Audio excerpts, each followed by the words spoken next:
The late August sun hung low over the Burrow, casting long shadows across the garden where gnomes muttered irritably from beneath the rhubarb.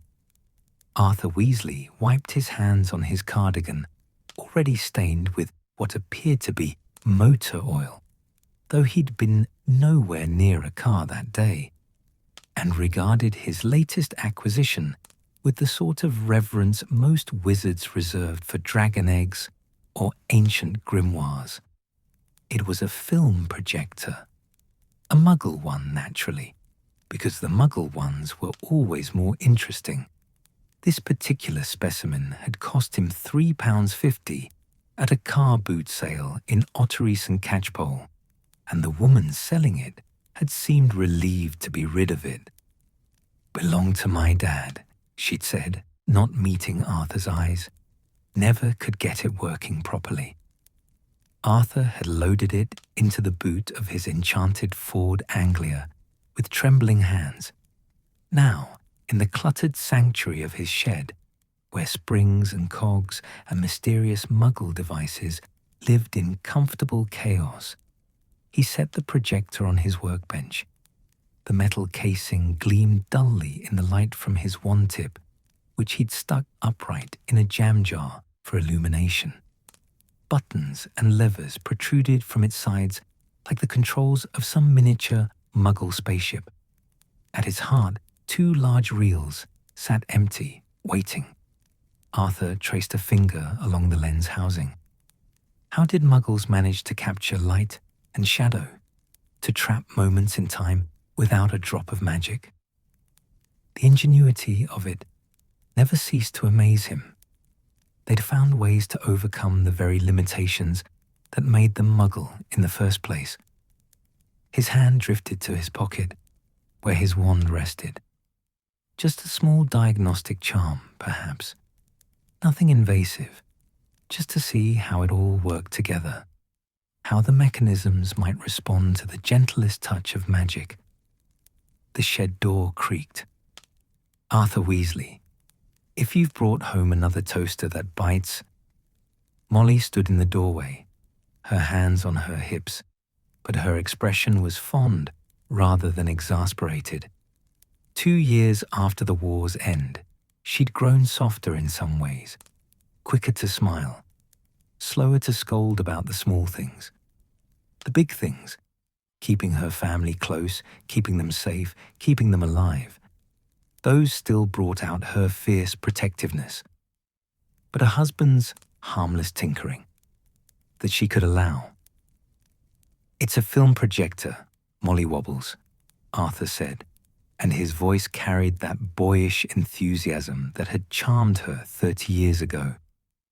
The muggles used them to show moving pictures on walls, like our photographs, but bigger and, well, not magical at all, which is the clever bit. Molly stepped closer, peering at the device with suspicious interest. "And what exactly do you plan to do with it?" Arthur's fingers drummed against the workbench. "I was thinking, I've got all those muggle films, the ones I took of the children when they were small. Remember, that camera I borrowed from Perkins at the ministry?" Molly's expression shifted, something tender and painful moving behind her eyes. "I remember. They're just sitting in boxes, degrading, probably. The muggle film deteriorates over time, you know. But if I could get this working, we could actually watch them, see the children growing up again, see..." He didn't finish the sentence. He didn't need to. Molly was quiet for a long moment, her gaze fixed on the projector. Then she reached out and squeezed Arthur's hand. Her fingers were warm, work-worn, alive. "See if you can get it working," she said softly. "I'll make tea." Arthur worked through the evening, the shed growing dark around him, save for his wand light. The projector's mechanics were fascinating, a complex dance of wheels and belts, of precise timing and careful threading. He consulted a manual he'd picked up months ago from a muggle charity shop, its pages yellowed and spotted with someone else's tea stains. The trick, he realized, was threading the film through a series of guides and sprockets, past a small window where light would shine through. The Muggle bulb, meant to provide that light, had long since burned out, but Arthur thought he could manage something better. A Lumos charm, carefully sustained and focused. His wand moved in a small, precise arc. Blue-white light bloomed at the projector's heart, steady and bright. Arthur threaded one of his old films through the guides, his fingers clumsy with anticipation. The film itself was brown and slightly brittle, showing images of the Burrow's kitchen, frozen mid-frame. He pointed his wand at the motor mechanism. Locomotor. The reels began to turn. For a moment, nothing happened. The film moved through the projector with a soft clicking sound, frame after frame passing through the light. Then Arthur saw it. On the shed wall, faint but unmistakable movement, color, life. The kitchen appeared, sun-bright and impossibly young. Molly stood at the stove, her hair more red than grey, her face unlined. She was laughing at something, gesturing with a wooden spoon. The image jerked and jumped. Arthur had never been good with the Muggle camera. But it was there. It was real.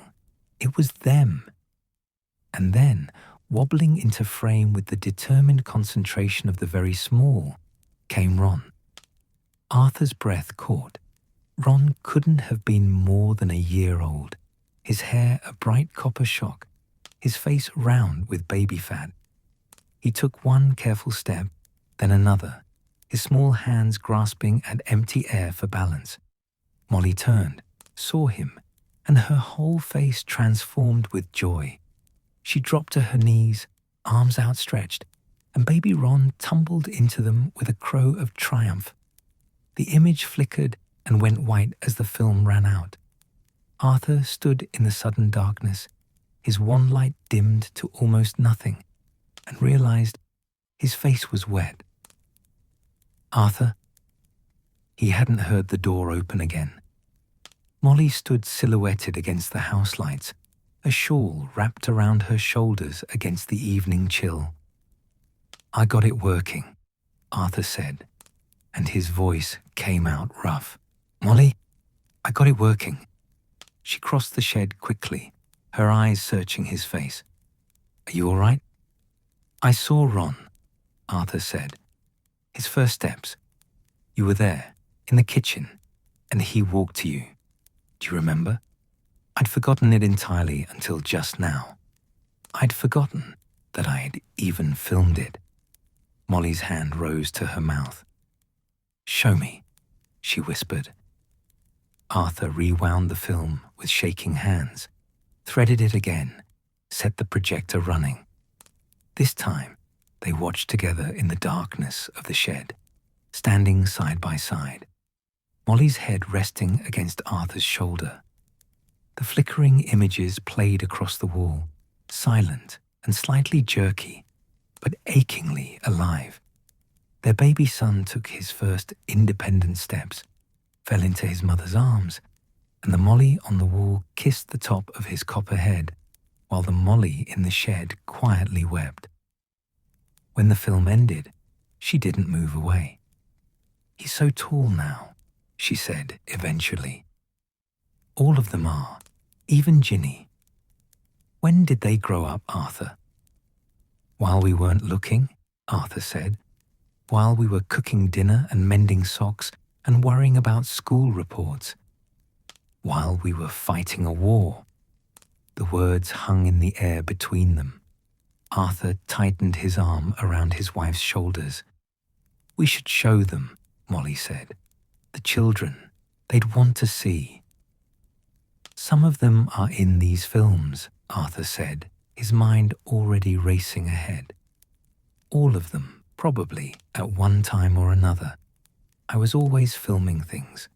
Birthdays, Christmases, random Tuesday afternoons, when nothing in particular was happening. "Those are the best moments," Molly said. "The nothing in particular ones. Those are the ones you miss most." She turned in his arms then, and in the dim wandlight, Arthur saw that her tears had stopped. Her expression was complicated. Sad, yes, but also something else. Something almost hopeful. "Get the rest of the films," she said. "Let's see what we've forgotten." They watched 3 more that night, sitting on the shed's dusty floor with their backs against the workbench. The burrow appeared again and again on the wall, younger, slightly less crooked, perpetually full of children. Bill and Charlie wrestled in the garden, both of them small enough to fit under the kitchen table, where they were now too tall to stand upright. Percy sat reading, his face serious even at 7. The twins. Arthur felt Molly tense beside him when the twins appeared, identical and inseparable, their small faces alight with mischief as they released a garden gnome into the henhouse. "They couldn't have been more than 5, Molly whispered. Fred and George capered across the wall, silent and flickering, frozen at an age when death was an impossible concept and the future stretched out infinite and golden before them. The film ran out. In the darkness, Arthur heard his wife breathe carefully, in and out, the way she'd learned to do when grief threatened to pull her under. "Again," she said. So Arthur ran it again, and again. And when they finally left the shed, it was past midnight, and the burrow was dark and quiet around them. They climbed the stairs together, Arthur's arm around Molly's waist, and neither of them spoke about what they'd seen.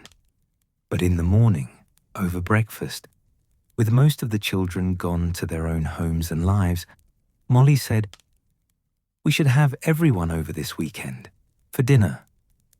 "That would be nice," Arthur said carefully, spreading marmalade on his toast. "And after dinner," Molly continued, not looking at him, "perhaps we could show them something in the shed, if you finish setting things up properly." Arthur set down his knife.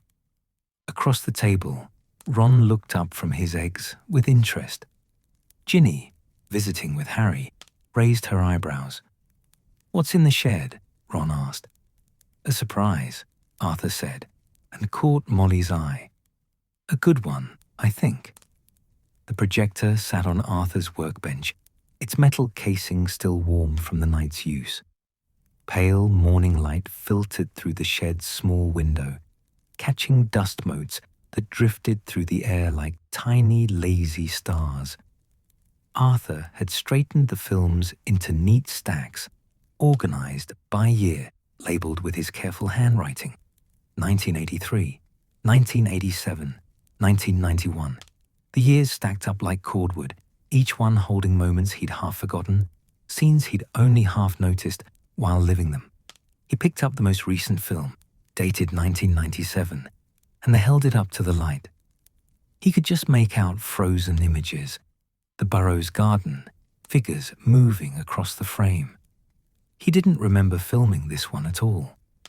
The war years had been chaos. Perhaps he'd grabbed the camera in some moment of desperate normalcy, trying to convince himself that life would continue, that there would be a future worth remembering. His hand trembled slightly as he set the film back down. The projector gleamed quietly in the morning light, patient and mechanical, innocent of magic. It was just a thing, Arthur told himself, just a muggle device he'd happened to enhance with a few useful charms. The light that shone through it, the movement it produced, that was all perfectly ordinary. There was nothing mysterious about playing back recorded images, nothing unusual about seeing the past projected on a wall. But as Arthur ran his hand along the projector's casing one more time before leaving the shed, he could have sworn he felt the faintest vibration beneath his palm, like a heartbeat, like something sleeping, waiting to wake. He dismissed the thought as fancy, as sentiment, as the overactive imagination of a man who'd seen his baby son's first steps after 20 years and wept at the sweetness of it.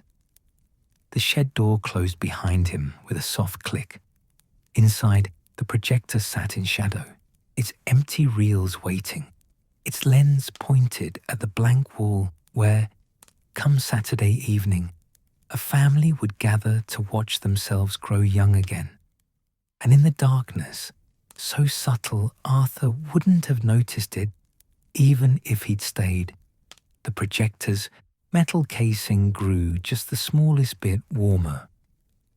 Saturday evening arrived wrapped in the golden haze of late summer, the kind of evening that made even the Burrow's precarious architecture look romantic rather than concerning. Arthur had spent the afternoon preparing the shed, sweeping accumulated debris into corners, arranging chairs and cushions borrowed from the house, ensuring the projector sat at precisely the right angle to cast its images across the largest expanse of wall. He'd enchanted the space slightly. Nothing dramatic, just a few comfort charms. The temperature would remain pleasant regardless of how many bodies crowded inside. The chairs would accommodate whoever sat in them without complaint. And he'd hung an old bedsheet across the wall, stretched tight and white, a proper screen for their impromptu cinema. Molly had taken charge of the evening's other necessities. The kitchen smelled of roast chicken and treacle tart, of fresh bread and that particular combination of herbs she used in her stuffing. It was a feast night, the kind they'd had less often during the war years, when gathering the whole family felt like tempting fate. But they were gathering now. That's what mattered. Bill arrived first with Fleur, who was showing the early curve of pregnancy beneath her robes. Charlie followed shortly after, smelling of wood smoke and dragon hide, on leave from Romania. Percy came alone. Audrey was working. But he came, which 2 years ago would have seemed impossible. George apparated into the garden with a soft pop, carrying a box of products from the shop. Ron and Hermione arrived through the fireplace, brushing soot from their shoulders and arguing pleasantly about whether Hermione's new ministry initiative was brilliant or merely very clever. Ginny and Harry were the last to appear, windswept from a racing broom ride, their faces flushed with speed and each other's company. The kitchen filled with noise, with overlapping conversations and laughter, with the careful dance of a large family occupying a small space. Arthur stood at the edge of it all, watching his children, grown now, scattered across various careers and homes, settle back into the familiar rhythms of the Burrow. Ron raided the cooling treacle tart with the same guilty stealth he'd employed at 12. Bill teased Charlie about his perpetual singleness. Percy discussed tax policy with Hermione, both of them earnest and engaged. George stood slightly apart, his smile present but not quite reaching his eyes. Molly caught Arthur's gaze across the room and raised her eyebrows. "Ready?" Arthur nodded. "A film projector," Ron said, around a mouthful of chicken. "What's that when it's at home?" "It's a Muggle device for showing moving pictures," Hermione said immediately, then caught herself. "Sorry, Arthur, you were explaining." Arthur smiled. "No, you're quite right, Hermione. The Muggles use them in special buildings called cinemas. They project films, recorded images, onto large screens. Hundreds of people can watch the same story together. Like a pensieve? Ginny asked. Not quite, Arthur said. A pensieve shows memories, the actual experience of them. These are more like our photographs, but Muggle ones. They don't move on their own. They only show what was recorded, and only when you play them back through the projector. And you've got one, Bill said, interest evident in his voice. In the shed. I've got one working, Arthur corrected, with a few modifications. And I've got something else too. Films. Ones I took of all of you years ago before most of you went to Hogwarts. The kitchen went quiet. Even Ron stopped chewing. How long ago?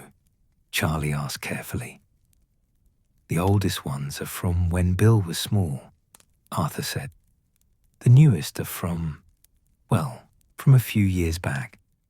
I'd forgotten I'd taken most of them, to be honest. But your mother and I watched a few this week, and we thought... He glanced at Molly, who nodded encouragingly. We thought you might like to see them too. George spoke for the first time since sitting down. What's on them? Arthur heard the question beneath the question. His throat tightened. Ordinary things, mostly, he said gently. Birthdays, garden days, kitchen disasters, the kind of moments you live through without thinking they're special until they're gone. I want to see, Ginny said immediately. Me too, said Ron. One by one, the others nodded. Even Percy, usually so reserved about sentimentality, looked curious. George said nothing, but he didn't leave, and Arthur counted that as agreement enough. The shed had never held so many people. They squeezed onto chairs and cushions, perched on the workbench's edge, stood against the walls. Arthur had worried it would feel cramped, claustrophobic, but instead it felt cozy, safe, like a common room or a den, a place where a family could huddle together against the outside world. He'd positioned the projector on a stack of books to get the height right. Now, he loaded the first film, carefully selected from 1985, and threaded it through the guides. His children watched with varying degrees of interest, Hermione leaning forward with obvious fascination at the Muggle technology, Ron looking faintly confused about what all the fuss was about. Right, Arthur said, adjusting his glasses. Everyone ready? He dimmed the shed's lights with a wave of his wand and activated the projector. The wall bloomed white, then filled with color and movement. The Burrow's garden appeared, summer bright and slightly overexposed. The grass looked impossibly green. A younger, thinner Arthur walked into frame, waving at the camera before apparently remembering he was the one holding it. The image jerked wildly for a moment, then steadied. A small boy ran past, red hair flying. Then another, then another. That's us, Ron exclaimed. Isn't it? That's Bill. Look at your hair. Bill groaned as his younger self appeared in clear view, sporting a haircut that could only be described as unfortunate. Mum, you said you'd destroyed all evidence of that phase. I said no such thing, Molly replied serenely, though her voice was thick with emotion. The film continued. Charlie climbed a tree with the fearlessness of a 7-year-old who'd never met a broken bone.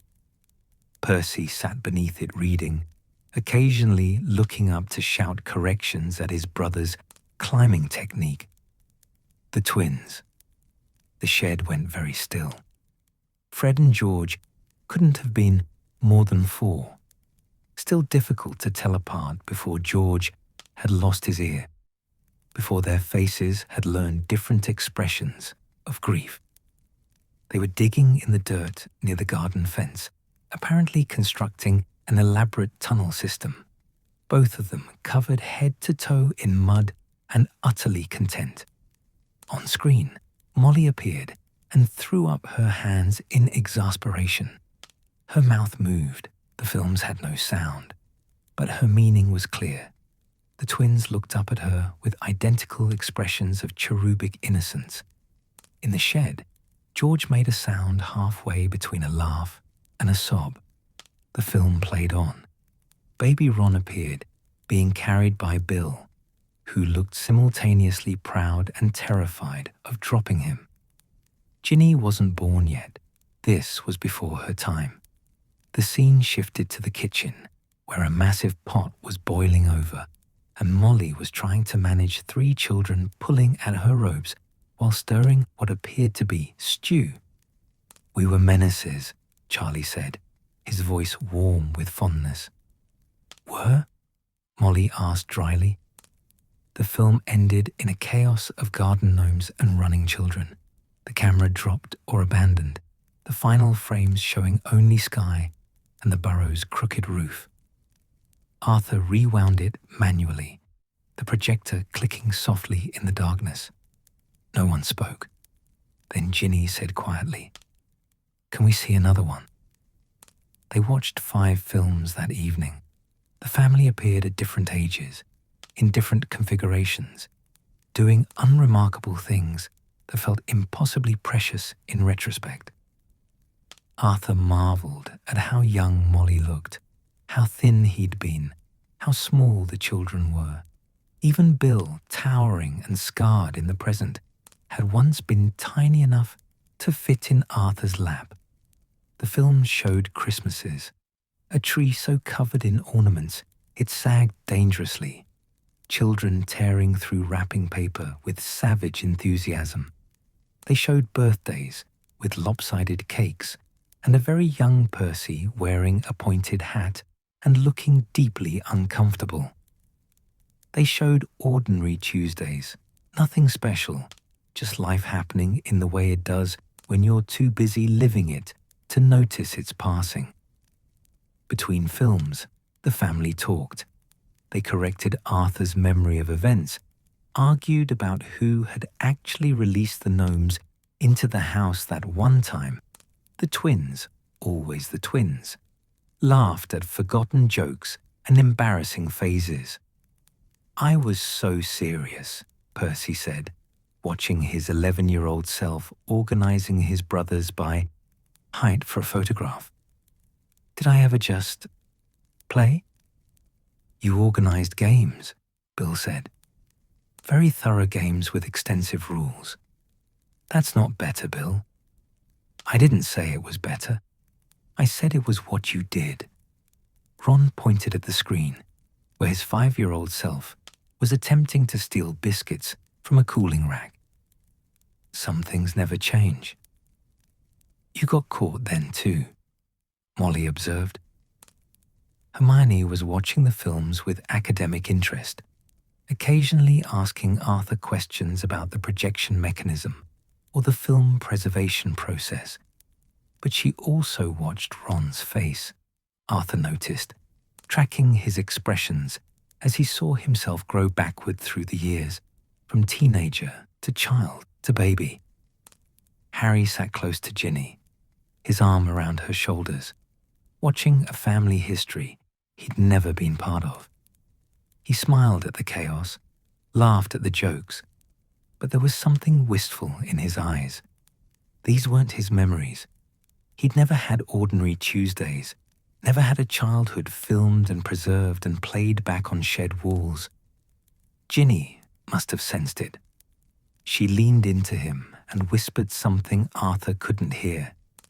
Harry's expression softened, and he pressed a kiss to her hair.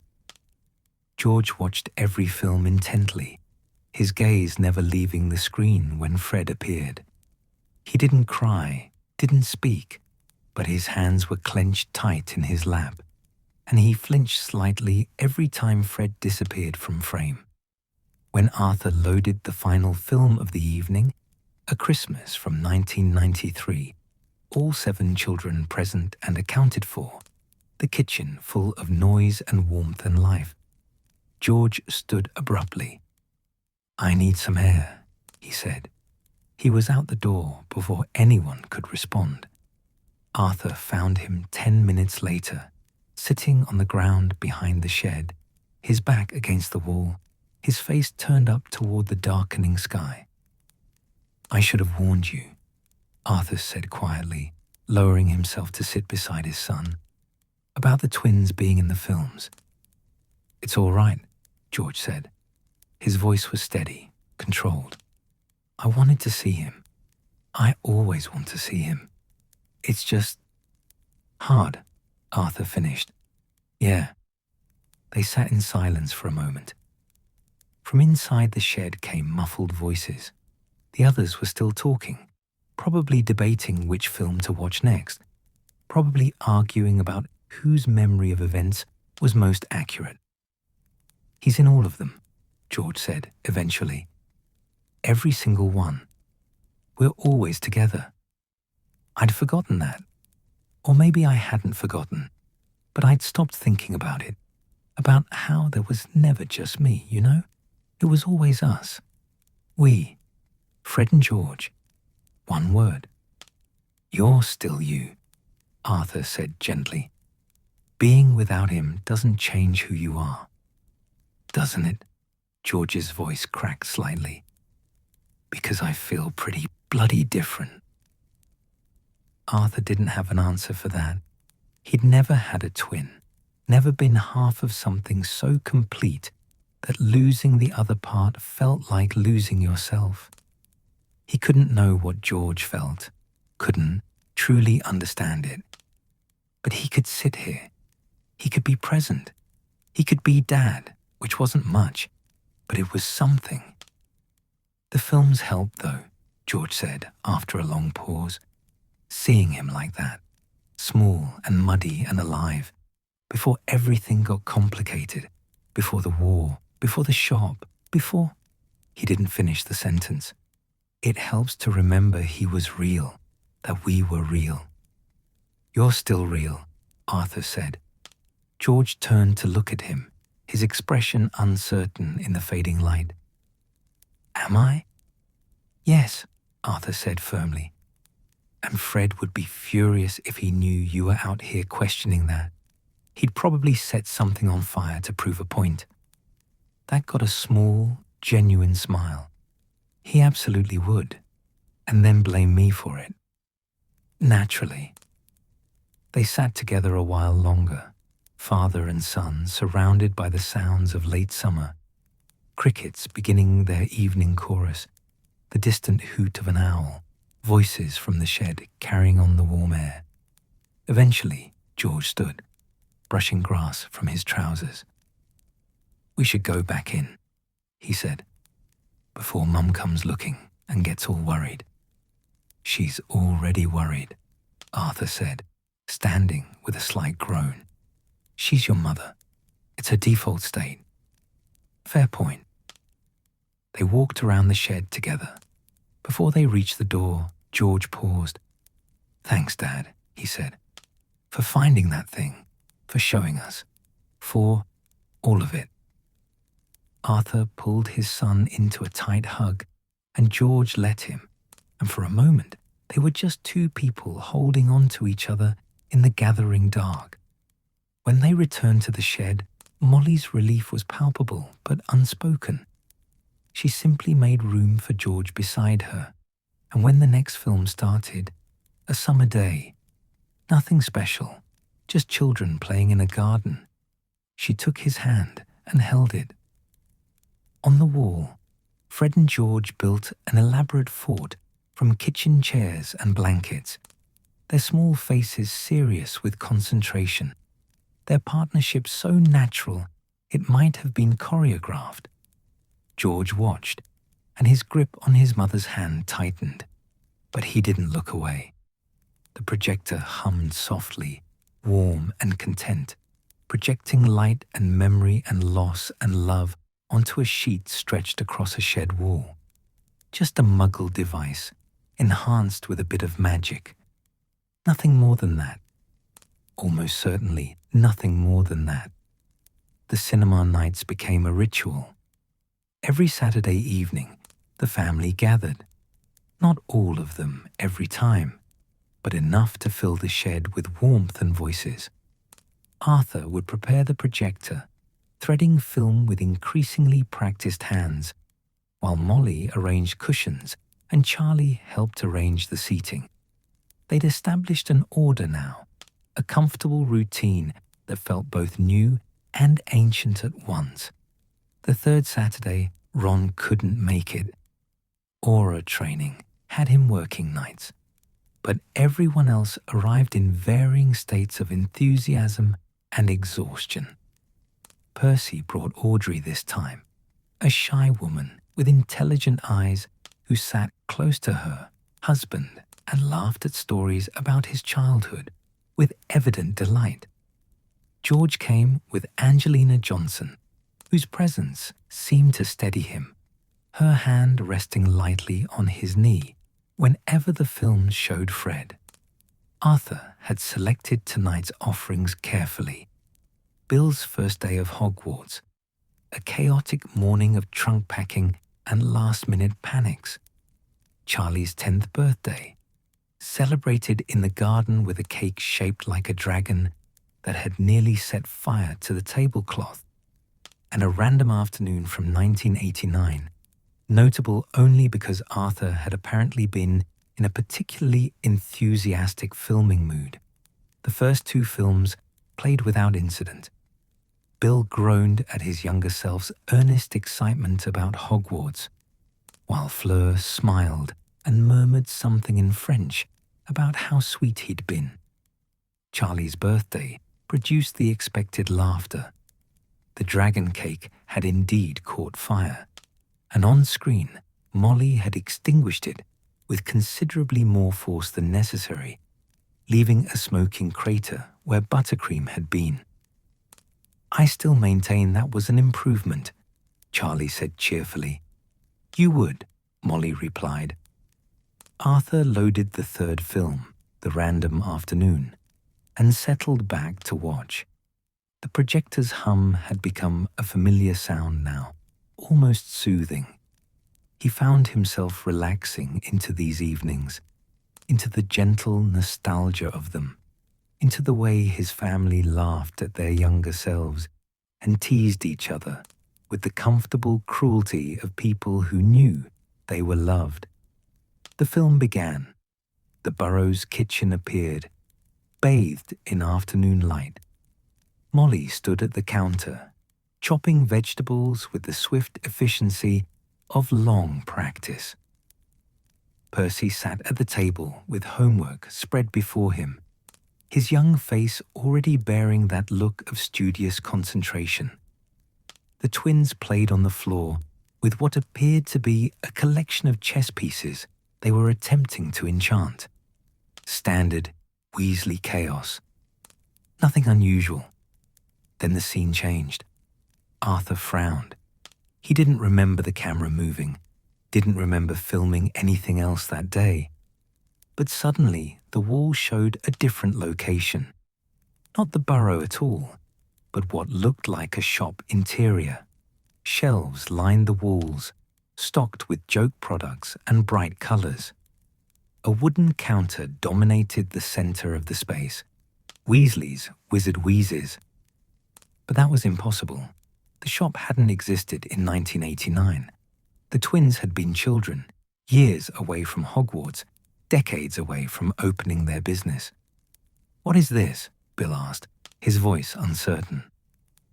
On screen, Fred and George appeared, not as children, but as Arthur remembered them in their early 20s, inventive and alive, moving behind the counter with the synchronized ease of long partnership.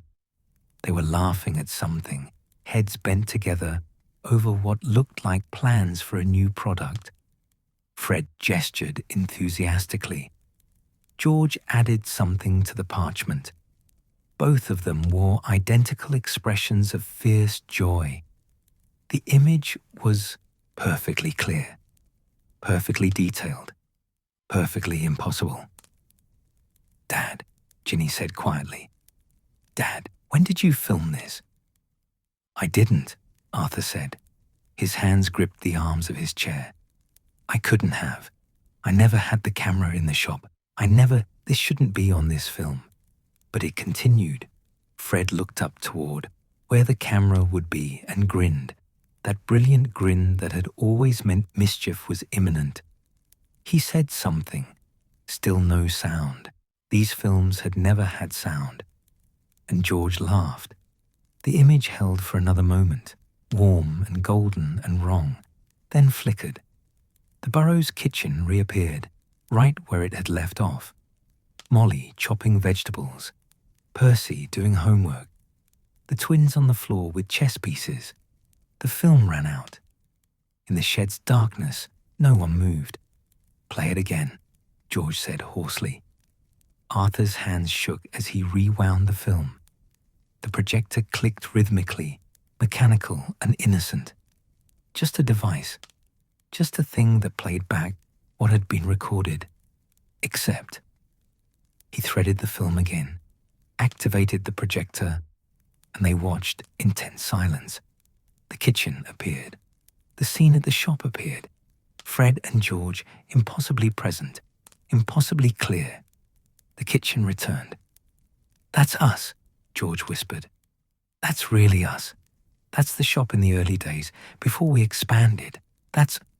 His voice broke. That's Fred. Hermione leaned forward, her analytical mind clearly racing. Arthur, is there any possibility you filmed that shop scene and somehow the film got spliced together with this older one? Could someone have edited them? Muggles can do that, Arthur said slowly. But I never filmed at the shop. I never had the camera there. And even if I had, the film would show the splice. There'd be a visible cut, a jump. This is seamless. Magic, then, Bill said. His curse-breaker instincts had clearly activated. Some kind of enchantment on the projector. I only used basic charms, Arthur protested. Light, motion, stability. Nothing that should affect the content of the films themselves. Harry spoke for the first time, his voice careful. Could it be showing someone's memory, like a pensieve? Pensives require conscious extraction, Hermione said. Someone would have had to deliberately place that memory into what? The film, the projector itself. And memory magic doesn't work like this anyway. This looked like a recording, not a lived experience. Play another film, Percy suggested, his methodical nature asserting itself. See if it happens again. Arthur selected a film at random from 1987. His hands still trembled slightly as he threaded it through the projector's guides. The family watched in taut silence as the images began to play. A Christmas morning. Small children in mismatched pajamas. Wrapping paper chaos. All exactly as it should be. Then the scene shifted. A man appeared, older, with grey hair and Molly's eyes.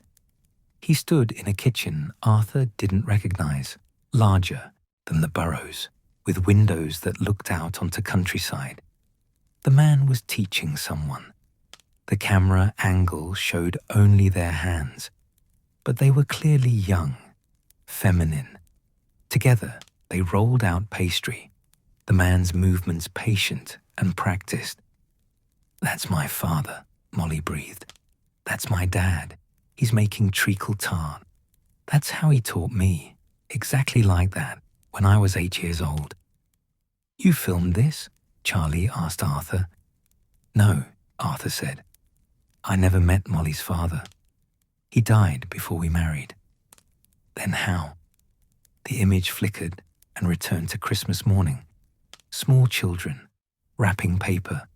The film continued as if nothing had happened. Molly stood abruptly and left the shed. Ginny followed her immediately, and after a moment's hesitation, Fleur went too. Arthur could hear their voices outside, low and concerned. The rest of them sat in the darkness, the blank wall before them suddenly ominous. "This is extraordinary," Hermione said, though she sounded more disturbed than excited. "The projector is somehow accessing memories that were never recorded. But how? What's the mechanism?" "Memory magic requires a conscious mind to extract from, and specific spells to transfer and view. This is something else entirely." "Is it dangerous?" Angelina asked quietly. Everyone looked at Arthur. He stared at the projector, this innocent muggle device he'd bought for £3.50, this harmless bit of machinery he'd enhanced with simple charms. "I don't know," he admitted. They didn't watch any more films that night. Molly returned to the shed with red-rimmed eyes but a composed expression, and declared that it was late, that everyone should go home, that they'd sort this out later. The family dispersed with unusual quietness, embracing one another at the door with more intensity than usual, as if something had shifted, as if they'd stumbled onto something they didn't quite understand and couldn't quite control. George was the last to leave. He stood in the shed doorway, looking back at the projector. "Whatever it is," he said to Arthur, "don't get rid of it. Not yet." "George, I saw him, Dad. I saw Fred. Really saw him. Not just a recording from when we were kids. I saw him at the shop, when things were good, when we were—" He swallowed hard. "Don't get rid of it." Arthur nodded, though unease coiled in his stomach. "I'll research it. Figure out what's happening." "Yeah," George said, "but don't get rid of it." After everyone had gone, Arthur sat alone in the shed with the projector. He'd turned on the overhead light, proper bright light, not the gentle dimness they use for viewing. And now he examined the device minutely. The metal casing showed no unusual markings. The mechanisms inside looked exactly as they should, precisely as they'd appeared in the Muggle manual. His diagnostic charms revealed nothing beyond the simple enchantments he'd placed himself. It was just a projector, just a thing. He placed his hand on its casing and felt warmth, not dramatic heat, nothing that would burn or even truly discomfort, just a gentle warmth, like touching sun-heated stone or a sleeping cat. The kind of warmth that suggested life, presence, awareness. Arthur pulled his hand back. Objects could hold magic. He knew that. Enchanted items were commonplace in the wizarding world. But enchanted items did what they were told, performed specific functions imbued by skilled wizards. They didn't develop new capabilities. They didn't start showing impossible images of things that had never been filmed. They didn't grow warm like something alive. At the ministry on Monday, Arthur found himself in the Department of Mysteries reading room, requesting files on memory magic. The archivist, a desiccated wizard who looked older than Hogwarts itself, raised one eyebrow at the request, but provided the materials without comment. Arthur read for hours. Memory charms, memory modification, memory extraction, memory transfer, pensives and their variations, historical accounts of objects that stored memories, the sorting hat, certain portraits, enchanted mirrors and rings and lockets. Nothing matched what his projector was doing. Memory magic required intention. A wizard had to consciously extract a memory, place it somewhere, enable its viewing. And memories, when viewed, had a particular quality: silvery, ethereal, experiential. You didn't watch a memory like a film. You inhabited it, saw it from the perspective of the person who'd lived it. The images from the projector were different. They were objective, external, as if recorded by an observer. And they weren't memories anyone had deliberately extracted. So what were they? You look troubled, Arthur. He looked up to find Hermione standing at his table, a stack of her own files tucked under one arm. She worked in this building now, in the Department for the Regulation and Control of Magical Creatures, advocating for house elf rights with characteristic determination. Research, Arthur said, gesturing at the scattered parchments. About the projector. It wasn't a question. Hermione pulled out a chair and sat. I've been thinking about it, about what we saw on Saturday. I have a theory, if you'd like to hear it. Please. Hermione organized her thoughts visibly, that little crease appearing between her eyebrows that meant she was about to deliver a complex explanation. Memory magic requires consciousness and intention, we know that. But there's another kind of magic that's much more ambient, much less controlled. Emotional magic. The kind that happens when feelings are strong enough to affect the physical world without any spell or wand work. Arthur nodded slowly. He'd seen emotional magic before. Harry's accidental levitation as a child, Tonks's morphing tied to her moods, the way the castle itself at Hogwarts seemed to respond to the collective feelings of its inhabitants. Strong emotions can imprint on places, Hermione continued. That's what ghosts are, partially. Emotional impressions that persist. And objects can hold emotional resonance too. Your projector, it's designed to show images, yes? Images of the past specifically? Yes, Arthur said. So what if it's not showing memories exactly, but emotional impressions? What if, when your family watches those films together, the love and longing and nostalgia in the room is so strong that it's imprinting, creating new images based on collective feeling, on shared desire to see particular moments? Arthur felt something cold settle in his chest.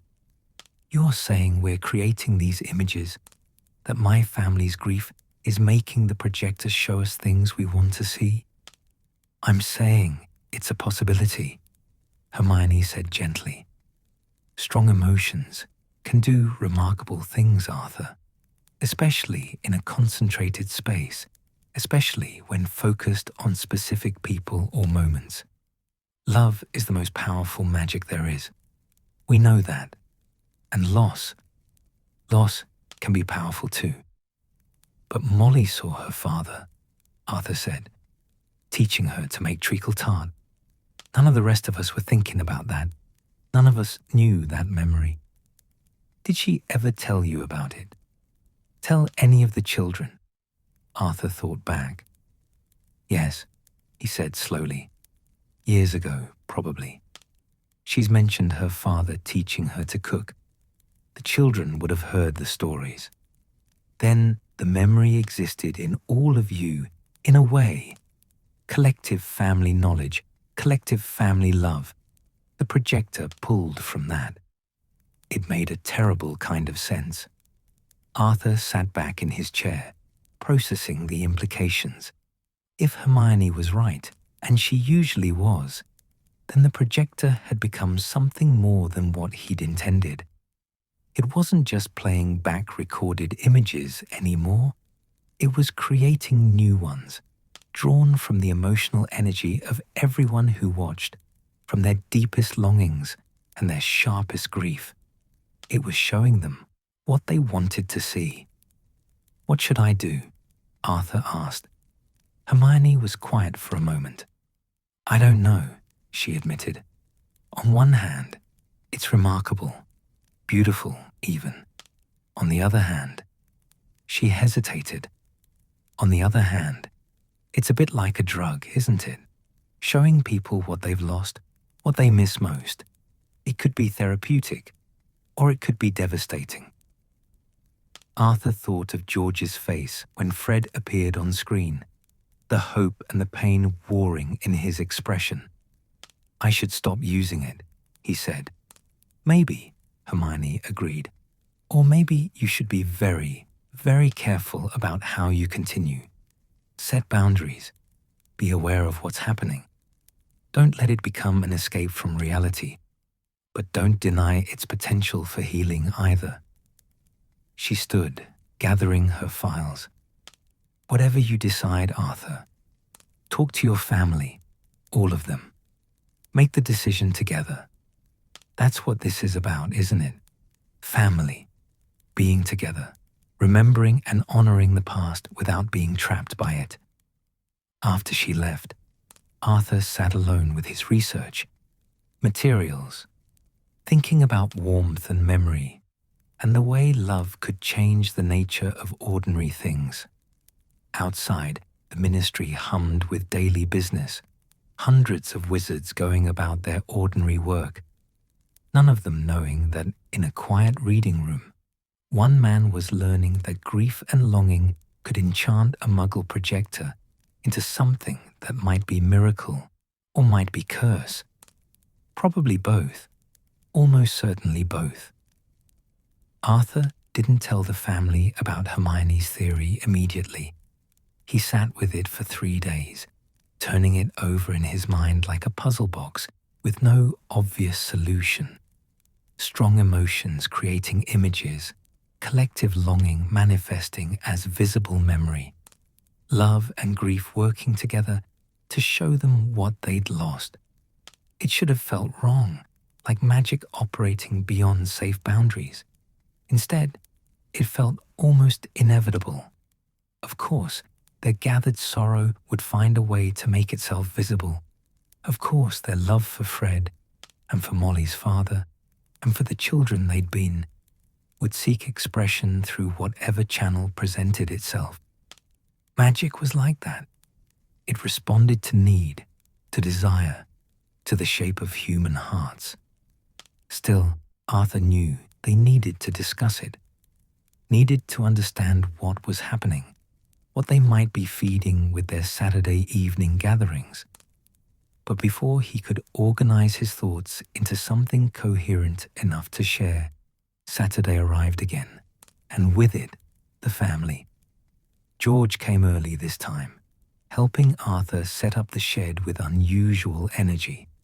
He seemed lighter somehow, more present than he'd been in weeks. He joked with Charlie about dragon burns, teased Ginny about her Quidditch obsession, even engaged Percy in genuine conversation about the ministry's recent regulatory changes. "You seem well," Arthur observed as they arranged cushions. George shrugged, but his smile was real. "Been looking forward to this all week. Is that weird?" "No," Arthur said, though unease stirred in his chest. "Not weird." "I know it's just films," George continued, not looking at his father. "Just old recordings. But I like seeing him, Dad. I like seeing us together when we were young and didn't know anything yet, when everything was still ahead of us." Arthur's prepared speech about emotional magic and collective grief died in his throat. How could he explain to his son that Fred's appearances might be more than just old recordings, that they might be manifestations of George's own desperate longing, given form through a mechanism no one fully understood? How could he take that comfort away? "I thought we'd watch some from the early 90s tonight," Arthur said instead. "You and Fred starting Hogwarts, your first years there." George's face lit up. "Really? You filmed at Hogwarts?" "Platform 9 3/4, Arthur said. "And a few Christmas holidays. Your mother insisted I bring the camera, said we needed to preserve the moment." "She was right," George said softly. The film began, innocuously enough. King's Cross Station, Platform 9 3/4, September 1st, 1989. The barrier between platforms, the Hogwarts Express gleaming red and magnificent, parents embracing children, owls hooting in cages, the organized chaos of the school year's beginning. Young Fred and George appeared, identical in their excitement, clutching their trunks and craning their necks to see everything at once. They couldn't have been more than 11, their faces still round with childhood, their matching grins showing gaps where adult teeth were growing in. On screen, Molly fussed over their robes, straightened their collars, pulled them into fierce hugs. Arthur remembered filming this, remembered the camera growing heavy in his hands as he watched his sons prepare to leave home for the first time. The twins had been so eager, so ready, bouncing on their toes with impatience. The film showed them boarding the train, leaning out the window to wave goodbye as the engine began to move. Molly waved back, and even through the silent film, Arthur could see tears on her face. Then the scene shifted. The family tensed. They all knew now to watch for it, to wait for the impossible moment when the film would show something that shouldn't exist. But what appeared wasn't impossible. Not exactly. It was the Burrow's kitchen, but wrong somehow. The light was different, softer, more golden. The walls looked freshly painted. The table was empty except for 2 place settings. Fred and George entered the frame. But they weren't 11 anymore. They were the age Arthur remembered from just before the war, 20, maybe 21. Fully grown, their faces leaner, their movements carrying the confidence of young men who'd found their place in the world. They wore matching sweaters, Christmas jumpers from Molly with large F and G letters. They were laughing at something, heads bent together over mugs of tea. Fred gestured wildly, nearly spilling his drink. George caught the mug with one hand, without looking, still focused on whatever Fred was saying. The synchronization was perfect, unconscious, the kind of coordination that came from a lifetime of being 2 parts of one whole. The image held and held, much longer than the previous unexplained scenes had lasted. Fred looked up, directly at where the camera would be, and his expression shifted. He smiled, but it was different from his usual mischievous grin. This smile was gentle, almost sad. He raised his mug in a small salute. Then he said something. The film still had no sound, but Arthur could read his son's lips clearly. "It's all right." The scene flickered and returned to platform 9 3/4, to 11-year-old twins waving from a train window. The film continued, but no one was watching anymore. George had gone very still. His hands gripped the arms of his chair so tightly, his knuckles showed white. Angelina reached for him, but he didn't seem to notice her touch. His eyes were fixed on the blank screen, on the space where Fred had been. "Did he?" George's voice cracked. "Did you all see?" "We saw," Bill said gently. "He spoke to me." George turned to Arthur, his expression wild. "Dad, he spoke to me. He said it's all right. He was telling me it's all right." Arthur's throat closed. He didn't know what to say, didn't know how to explain what they'd just witnessed. Was it Fred? Or was it George's grief and guilt finding expression, creating the absolution he desperately needed? Did it matter which? "Play it again," George demanded. "Please, Dad, I need to see it again." Arthur rewound the film with shaking hands. They watched in silence as the scene appeared again. The kitchen, the golden light, Fred and George in their Christmas jumpers. The laughter, the tea, the moment of connection. Fred looking up. Fred speaking. "It's all right." George watched it 5 times, then 6. On the 7th viewing, he finally broke, his composure crumbling like sand. He buried his face in his hands and sobbed, great wrenching sounds that seemed torn from somewhere deep in his chest. Angelina held him. Molly moved to his other side, wrapping her arms around her son. The rest of the family surrounded them, a protective circle, everyone touching someone, everyone connected. Arthur stopped the film. The projector sat quiet, its reels empty, its lens dark. But the casing was warm under his palm. So warm it was almost hot. They didn't watch any more films that night.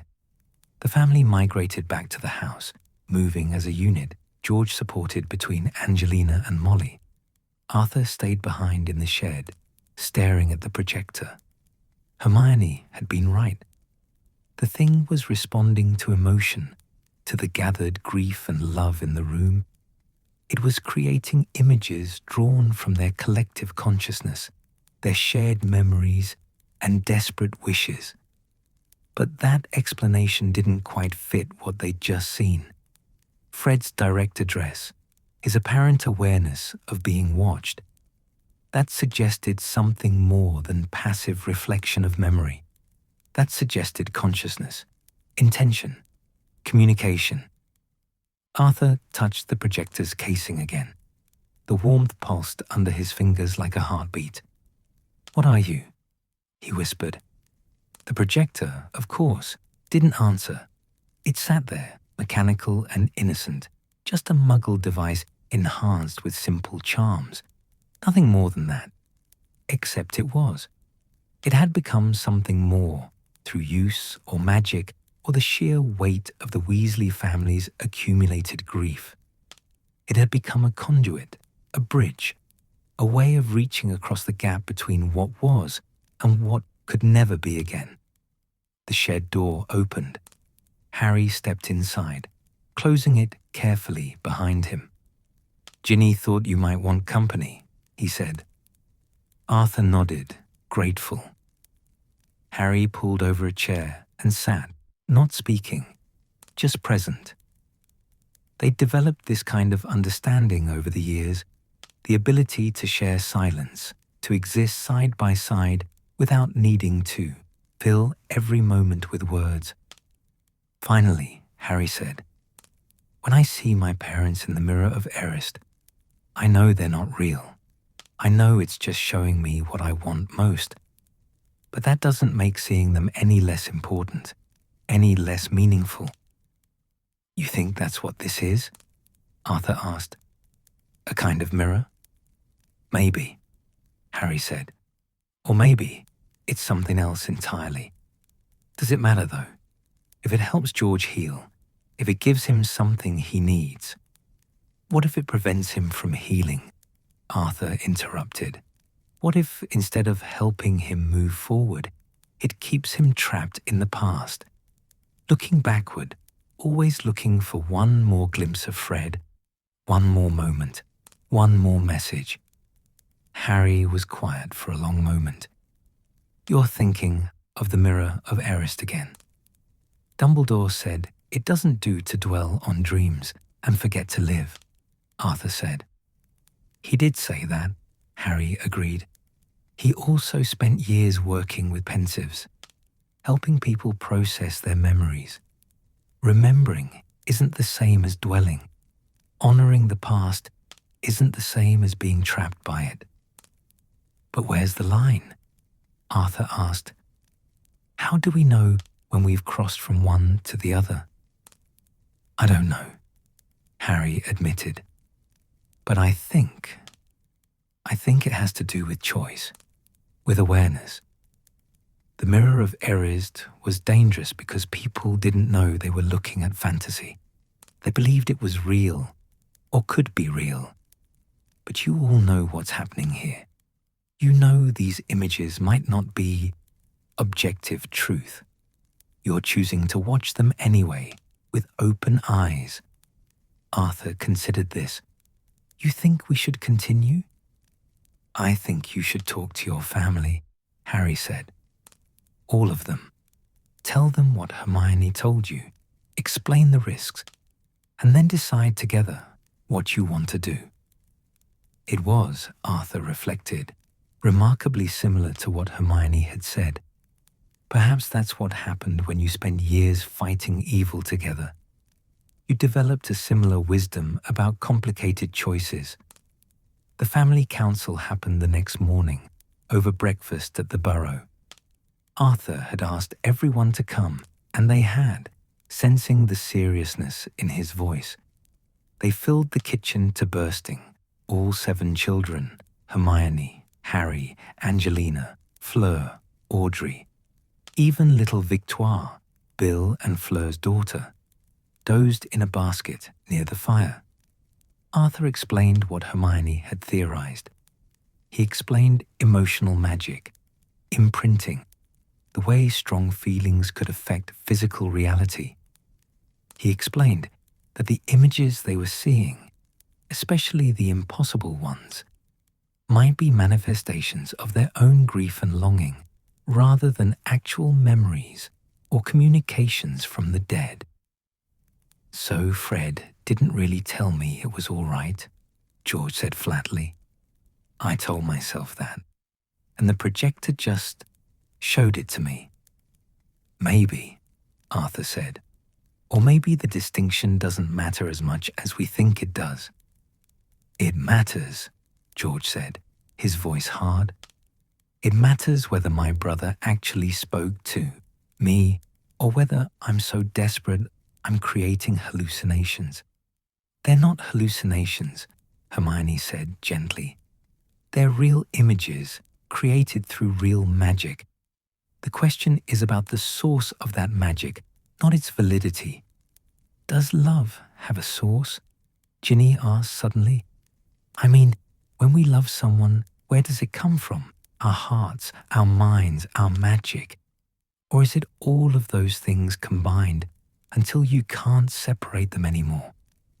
I don't know what you're getting at, Ginny, Percy said.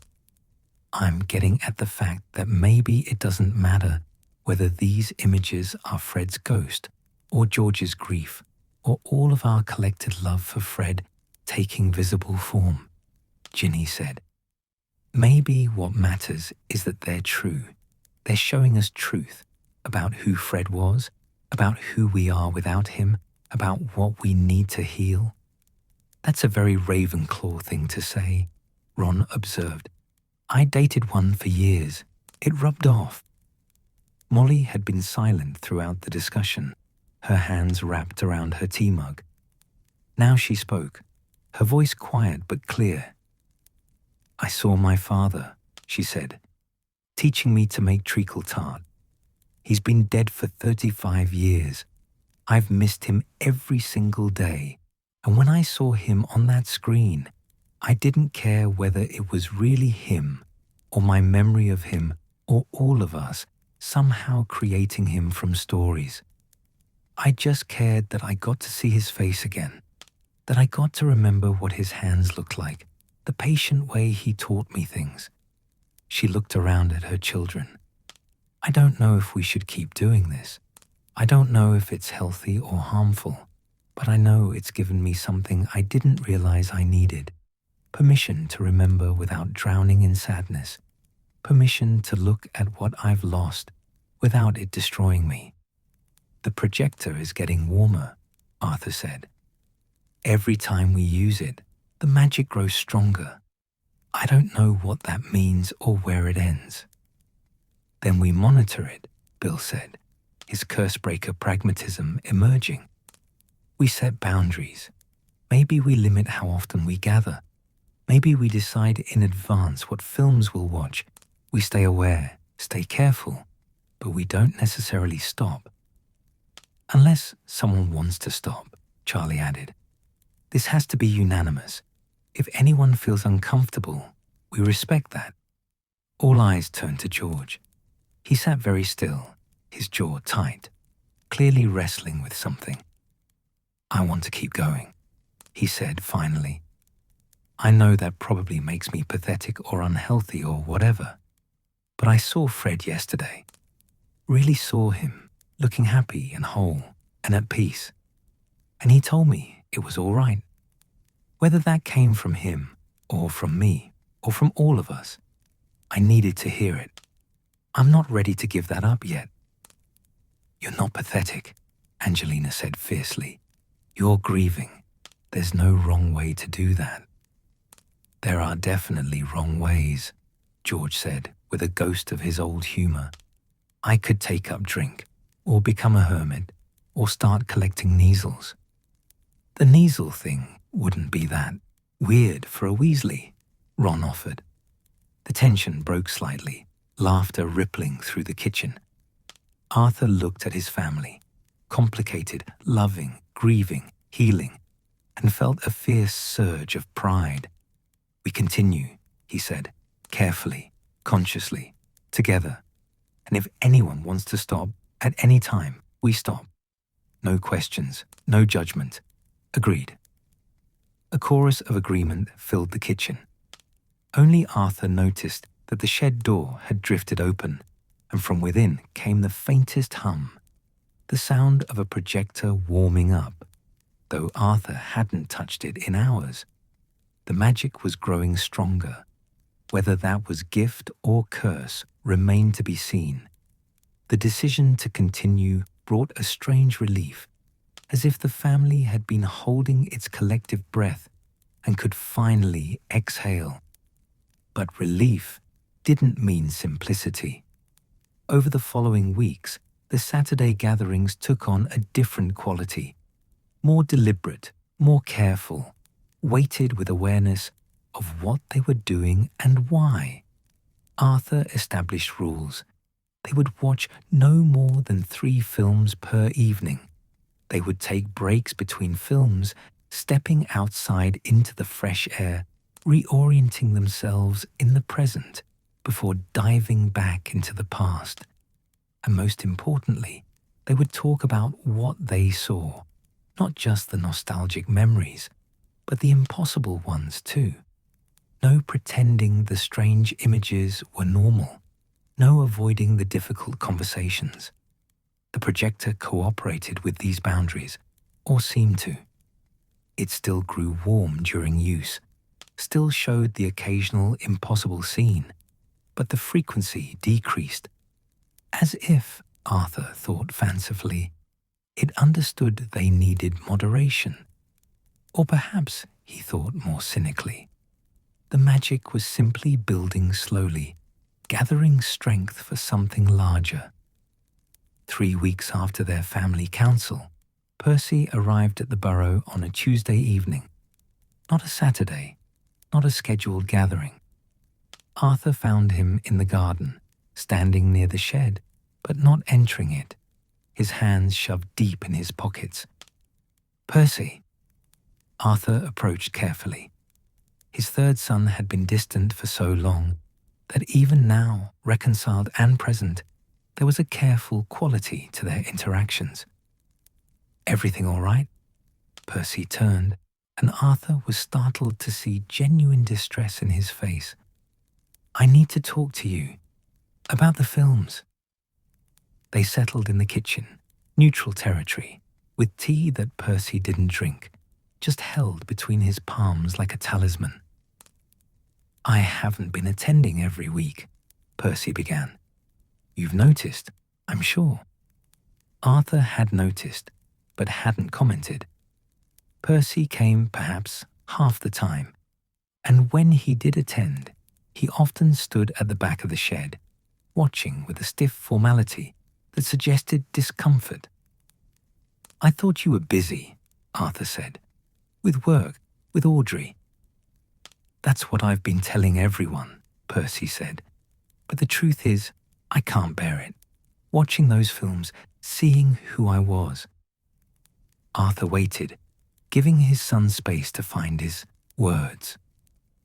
"I was awful," Percy said finally, the words emerging harsh and clipped, pompous and self-important, and so convinced I was better than all of you, better than Fred and George with their jokes, better than Ron with his insecurity, better than... His voice cracked. "I spent years thinking I was the successful one, the important one, while everyone else was wasting their potential." "You were young," Arthur said gently. I was old enough to know better, Percy snapped. Then softer. I was old enough to choose differently, to value family over ambition, to recognize what actually mattered. You came back, Arthur reminded him. You fought beside us. You've been present ever since, showing up, trying to rebuild relationships. That matters, Percy. Does it? Percy's voice was bleak. Because when I watch those films, all I see is what I threw away. I see Fred and George trying to include me in their schemes, and me refusing because I was too dignified for childish pranks. I see family dinners where I sat apart, literally and figuratively. I see every moment I chose rules over people, achievement over connection. He finally looked up, meeting Arthur's eyes. And the worst part is knowing that Fred died before I could fully make amends. We reconciled at the end, yes, but we didn't have time to rebuild, to create new memories that might balance out all the years I wasted being too proud to see what was right in front of me. Arthur's throat tightened. He'd known Percy struggled with guilt over Fred's death. They all did, in different ways. But he hadn't realized how deeply his son was drowning in regret. Last week, Percy continued, when I did come to watch, one of the impossible scenes appeared. It was Christmas, maybe 5 years ago. The whole family was there, including Fred, and everyone was laughing at something, everyone except me. I stood in the corner, looking uncomfortable, checking my pocket watch like I had somewhere more important to be. That's not an impossible scene, Arthur said quietly. That probably happened exactly as you remember it. That's what makes it worse, Percy said. It wasn't showing me something that never existed. It was showing me something that did. A moment I actually lived, where I had the chance to be part of the joy, to be fully present. And I chose not to. The projector didn't need to pull from fantasy or wish fulfillment. My actual memories are damning enough. He set down his tea with careful precision. I don't know if I can keep coming to these gatherings, Dad. Every film is a reminder of how much I missed, how much I wasted. Watching everyone else see happy memories while mine just highlight my failures. It's too much. Arthur moved to sit beside his son, their chairs close enough to touch. Can I tell you what I see when I watch those films of you? Percy didn't respond, but he didn't leave either. I see a boy trying desperately to find his place in a large, chaotic family, Arthur said. I see someone who felt overlooked and compensated by seeking achievement, recognition, external validation. I see a young man who made mistakes, yes, but who was also navigating impossible circumstances, a war, family conflict, institutional corruption, without guidance on how to balance loyalty to family with loyalty to principles. That's generous, Percy said. It's true, Arthur insisted. You were never the villain of your own story, Percy.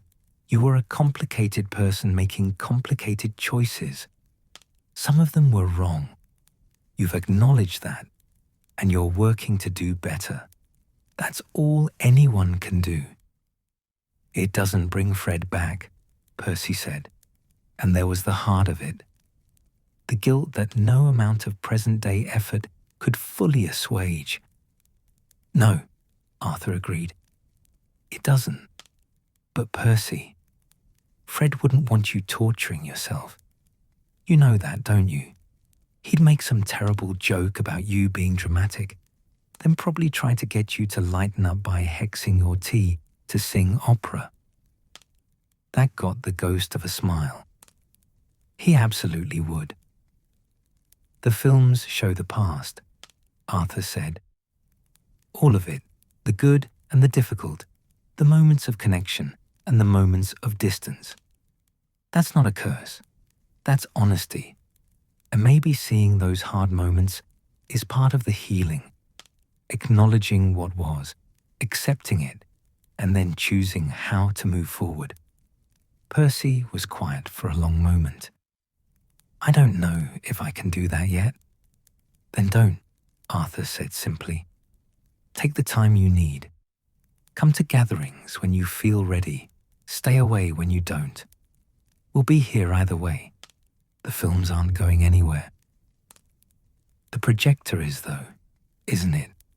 Percy said, surprising Arthur with his perceptiveness. Getting stronger, I mean. George mentioned it. The way it's responding more intensely, showing more impossible scenes. You're worried about where that's heading. I am, Arthur admitted. I don't fully understand what we've created or what it's becoming. Every use seems to feed it somehow, strengthen it. Magic that feeds on emotion, Percy mused. That's usually dangerous, isn't it? Unstable. Like the diary that Ginny found, or the locket Harry destroyed. Objects that draw power from human feeling rarely end well. Arthur felt cold understanding wash over him. He'd been so focused on the projector's positive aspects, the comfort it provided, the healing it enabled, that he'd dismissed the parallels to darker magic. But Percy was right. Objects that fed on emotion, that grew stronger through repeated use, that showed people what they most wanted to see, those had a pattern of corruption in magical history. You think we should stop, Arthur said. I think you should be more careful than you're being, Percy said. I think you should have someone with expertise examine it. A curse breaker or someone from the Department of Mysteries who specializes in enchanted objects. Because if this thing continues growing stronger, it might become something we can't control, Arthur finished. Exactly. Arthur didn't sleep well that night. He lay beside Molly, listening to her breathing, thinking about Percy's words, thinking about dark objects and emotional manipulation, and the line between healing tool and dangerous obsession. In the darkness, he asked, "Are we doing the right thing?" Molly shifted, not quite awake but responsive. With what? The projector, the films, all of it. She was quiet long enough that Arthur thought she'd fallen back asleep. Then she said, I don't know. Is there a right thing in situations like this? Percy thinks it might be dangerous, that we're feeding it too much emotional energy. Percy's probably right, Molly said. He usually is about these things, even when we don't want to admit it. So we should stop. Maybe. Molly rolled over to face him, her eyes gleaming in the darkness. Or maybe we should be smarter about it, more controlled. Percy said to have it examined, didn't he? Have Bill look at it properly. Have someone from the ministry assess it. Understand what we're dealing with before we make any decisions. And if they say it's dangerous, if they want to confiscate it or destroy it. Molly was quiet again. Then, George would be devastated. I know. But we'd survive it, she said. We'd survive because we've survived worse, because we're still here, still together, still choosing each other every day.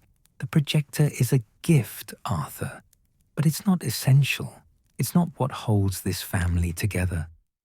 Arthur pulled her close, breathing in the familiar scent of her hair, lavender soap, and the faint smokiness that always clung to anyone who spent time in the Burrow's kitchen.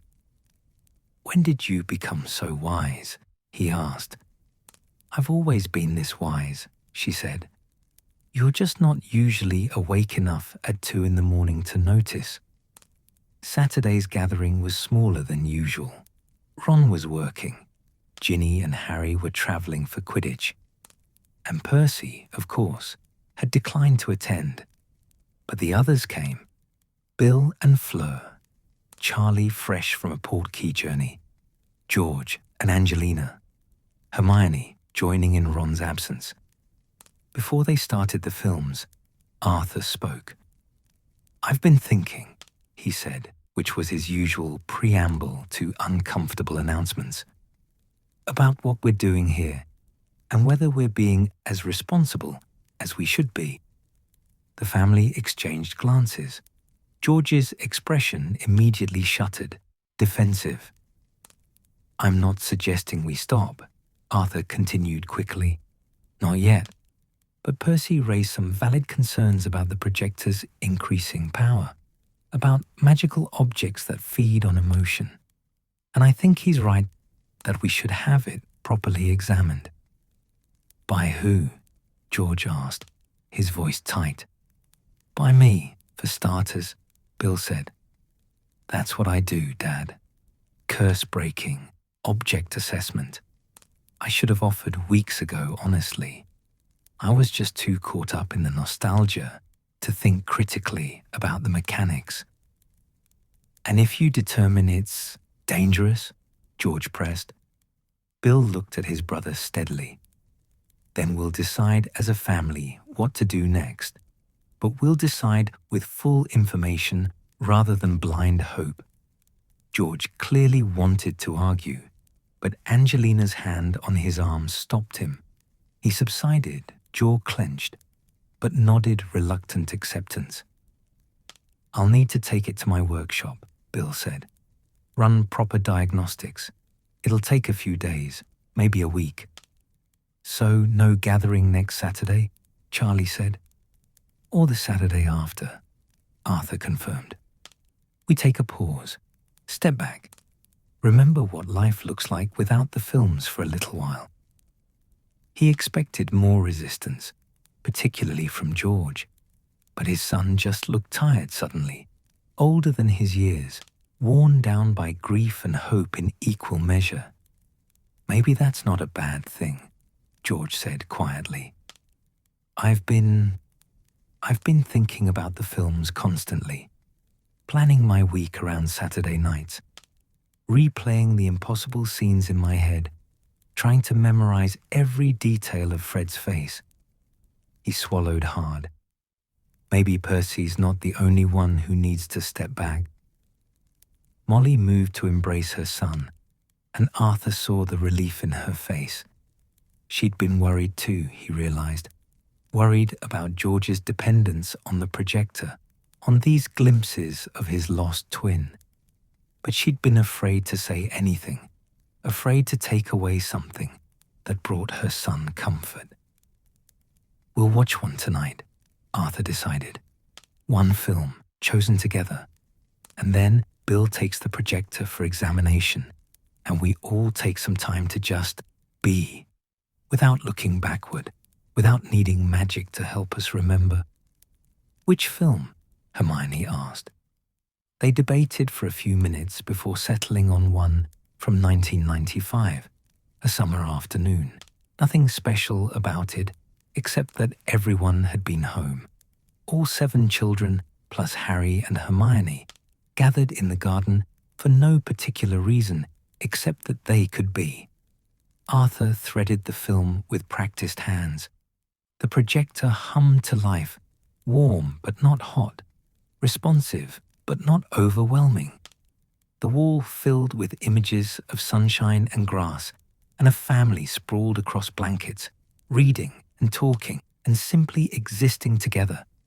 No impossible scenes appeared, no departed loved ones manifested, just memory, simple and true, of a time when they'd all been together and alive and ordinary. George watched with tears streaming silently down his face, but his expression was peaceful rather than anguished. This was enough, Arthur realized, this true memory, this honest glimpse of what had been. They didn't need magic to enhance it, or grief to reshape it. Sometimes the past was enough on its own. When the film ended, Bill carefully packed the projector into a protective case he'd brought. Arthur handed over the films too, all of them, the ordinary and the impossible alike. Better to keep them together, keep everything safe during the examination. The shed felt empty without them, strange and hollow, like a room missing essential furniture. But the family was still there, gathered in the kitchen as always, talking and laughing and bickering over tea and biscuits. Real, present, alive. Arthur looked at them, his complicated, loving, grieving, healing family, and thought perhaps Percy had been right about more than just the projector's dangers. Perhaps they all needed to step back, to remember that the magic wasn't in the device, wasn't in the films, wasn't even in the impossible scenes that showed them what they most wanted to see.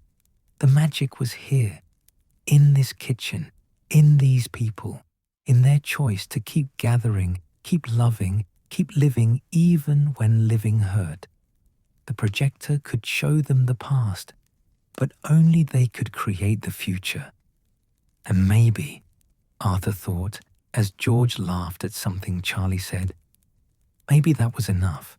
Maybe that would always be enough. Bill's examination took longer than expected. 1 week stretched into 2, then 3. He sent periodic updates via owl, brief notes that said things like fascinating mechanics and unprecedented magical signature and need more time.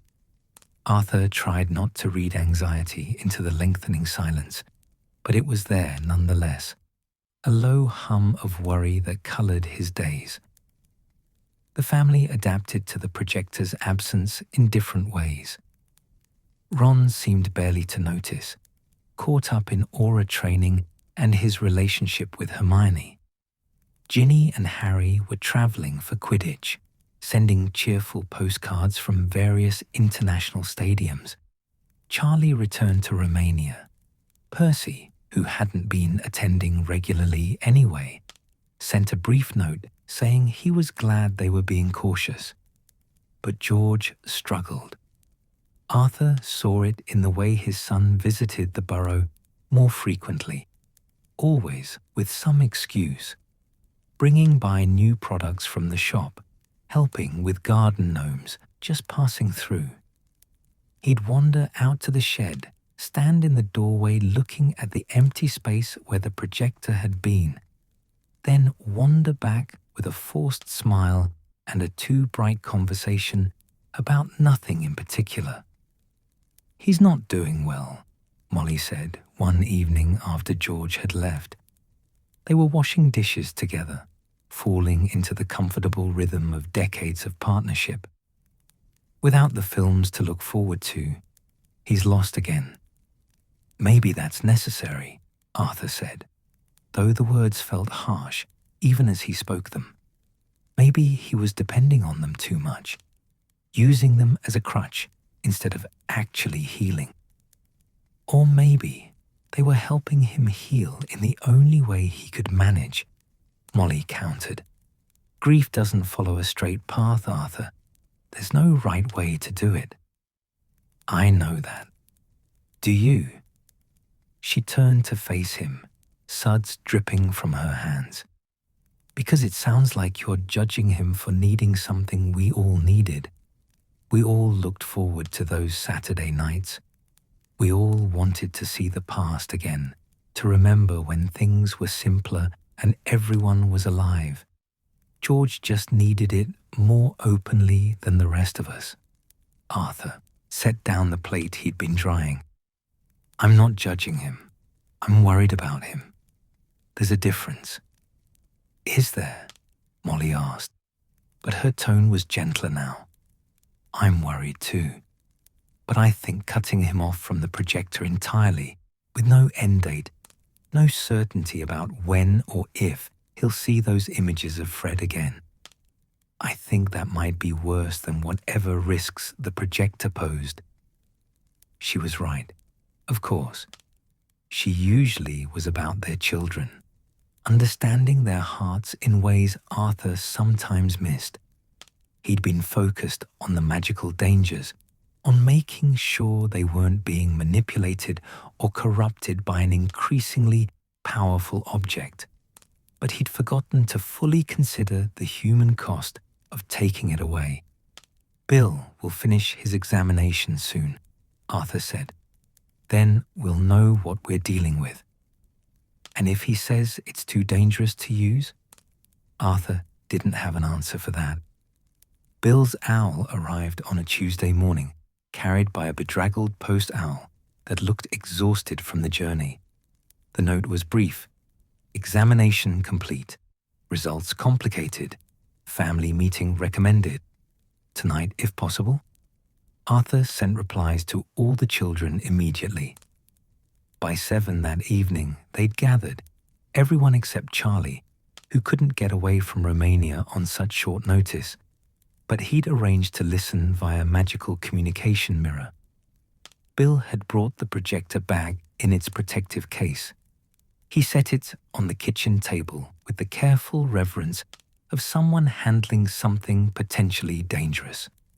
The device looked unchanged, same dull metal casing, same reels and levers, same innocent mechanical face. But Arthur could feel the difference. Even through the case, even dormant and unused, the projector radiated warmth. Not physical heat, exactly, but something else. A sense of presence, of awareness. "Tell us," Molly said simply. Bill pulled out a sheaf of notes covered in his careful handwriting, diagrams and magical notations that Arthur couldn't fully parse. "The projector is enchanted," he began, "obviously, but not in any conventional way. The magic isn't contained in specific spells or runes.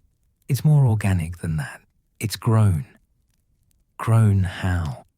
Percy asked, leaning forward with professional interest.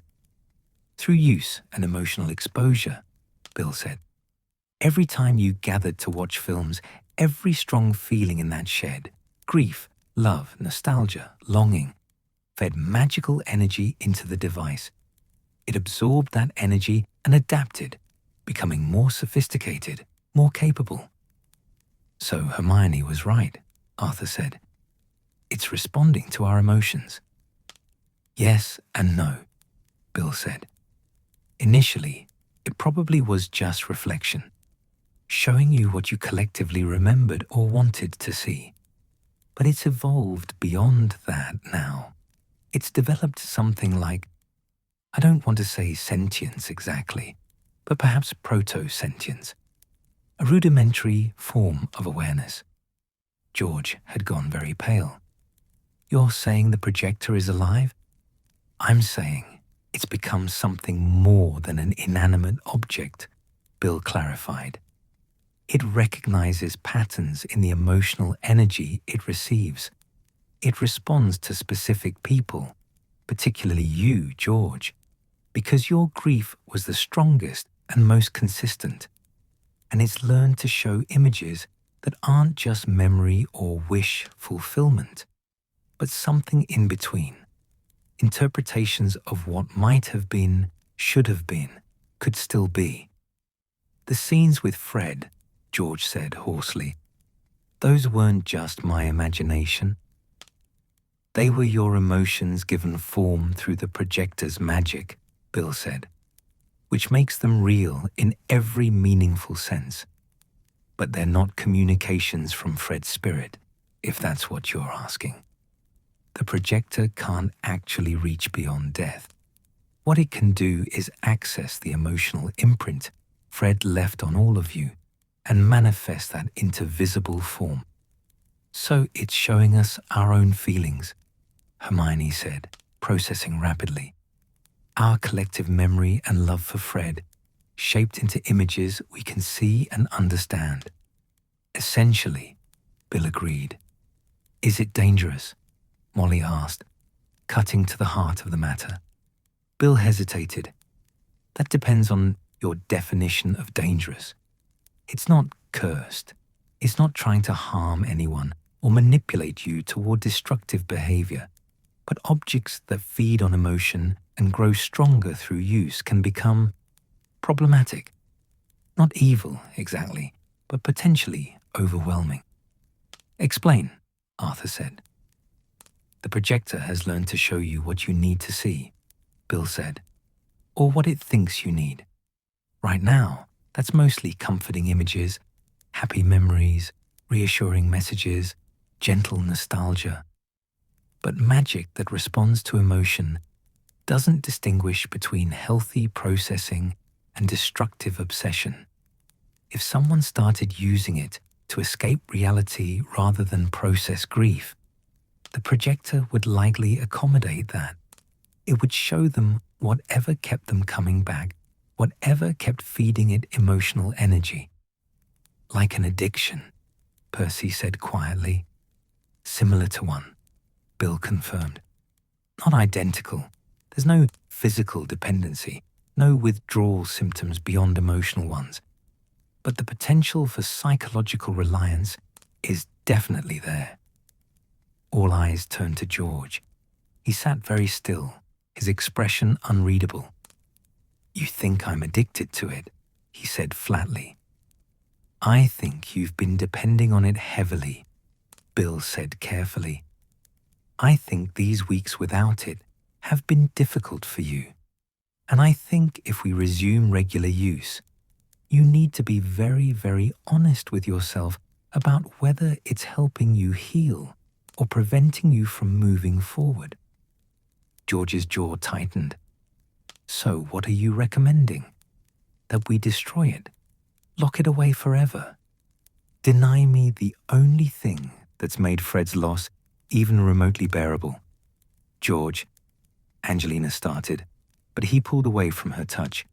No, George said, standing abruptly. No, I'm tired of everyone dancing around this like I'm fragile. Yes, I miss Fred. Yes, seeing him in those films helps. Yes, I've been counting down the days until Bill finished his examination. Does that make me pathetic? Probably. Does it mean I'm addicted or obsessed or unable to cope? Maybe. But you know what? I don't care.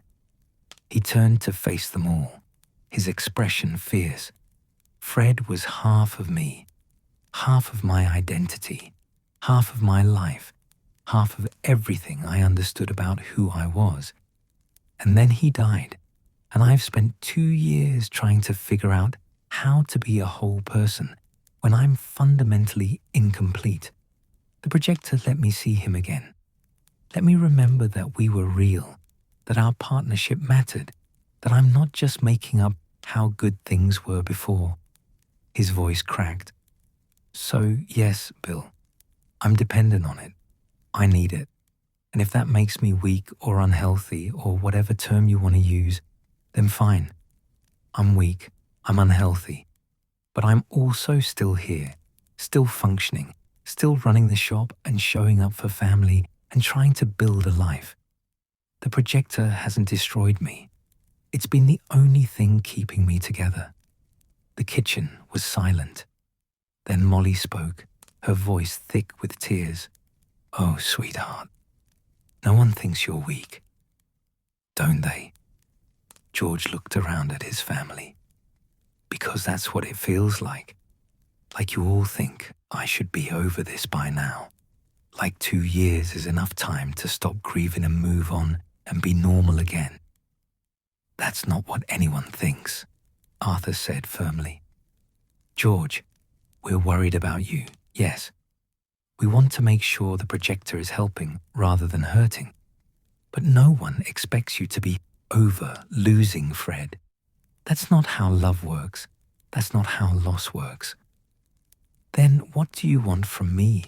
George asked, and he sounded exhausted suddenly, young and lost and so very tired. Ginny stood and crossed to her brother, taking his hands in hers. We want you to be honest with yourself, she said gently, about whether the projector is giving you what you actually need or just what you think you need. about whether seeing Fred in those impossible scenes is helping you accept his death or making it harder to believe he's really gone. Both, George whispered. It's both. It helps and it hurts, and I don't know how to untangle which is which anymore. Then maybe that's the answer, Hermione said. Maybe the question isn't whether to use the projector or not. Maybe it's how to use it in a way that acknowledges both the help and the hurt, that honors Fred's memory without preventing you from living your own life. Bill cleared his throat. There's something else, something I discovered in my examination that might be relevant to this discussion. Everyone turned to him. The projector is still growing, Bill said. The magic is still developing, still becoming more sophisticated, and I found evidence that it's approaching a kind of threshold, a point where it will either stabilize at its current level of capability or evolve into something significantly more powerful. More powerful? How? Arthur asked, dread settling in his stomach.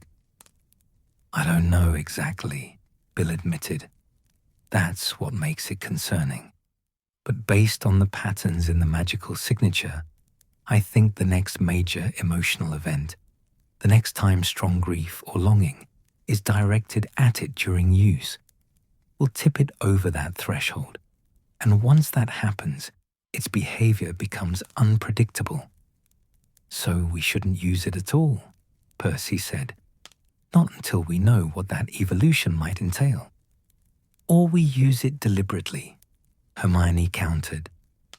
We trigger the evolution in a controlled way, with everyone present and aware, so we can observe what happens and respond accordingly.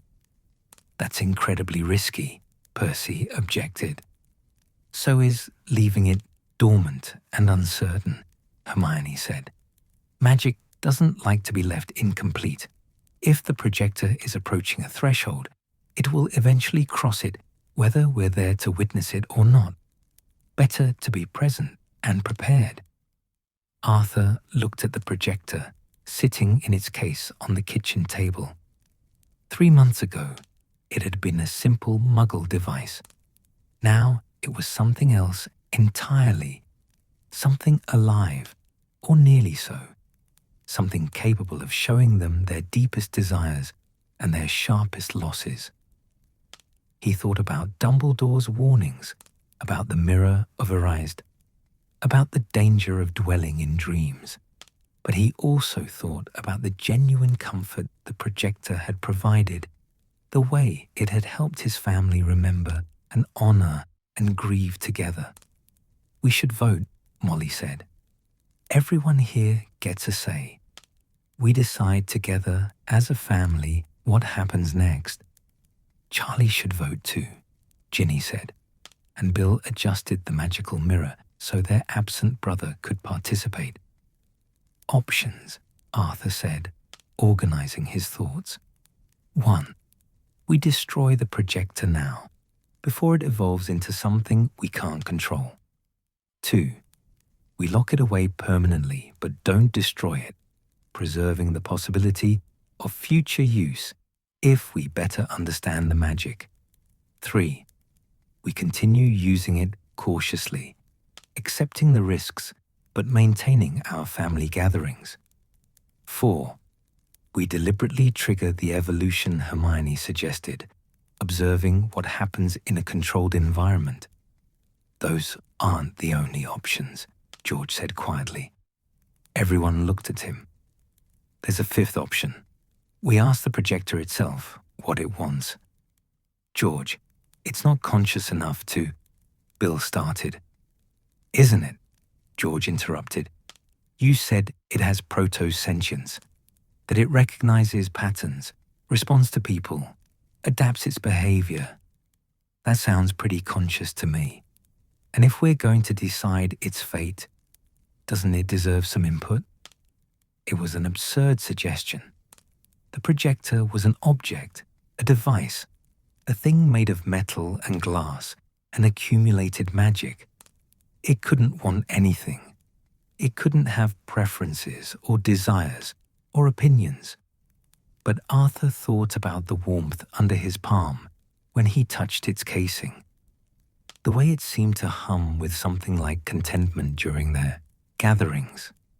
The increasing sophistication of the images it showed, as if it were learning, growing, becoming. "How would we even ask it?"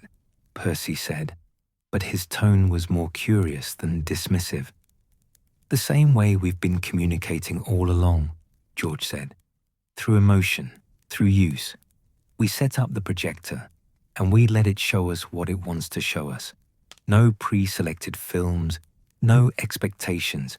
We just watch and listen and see what happens.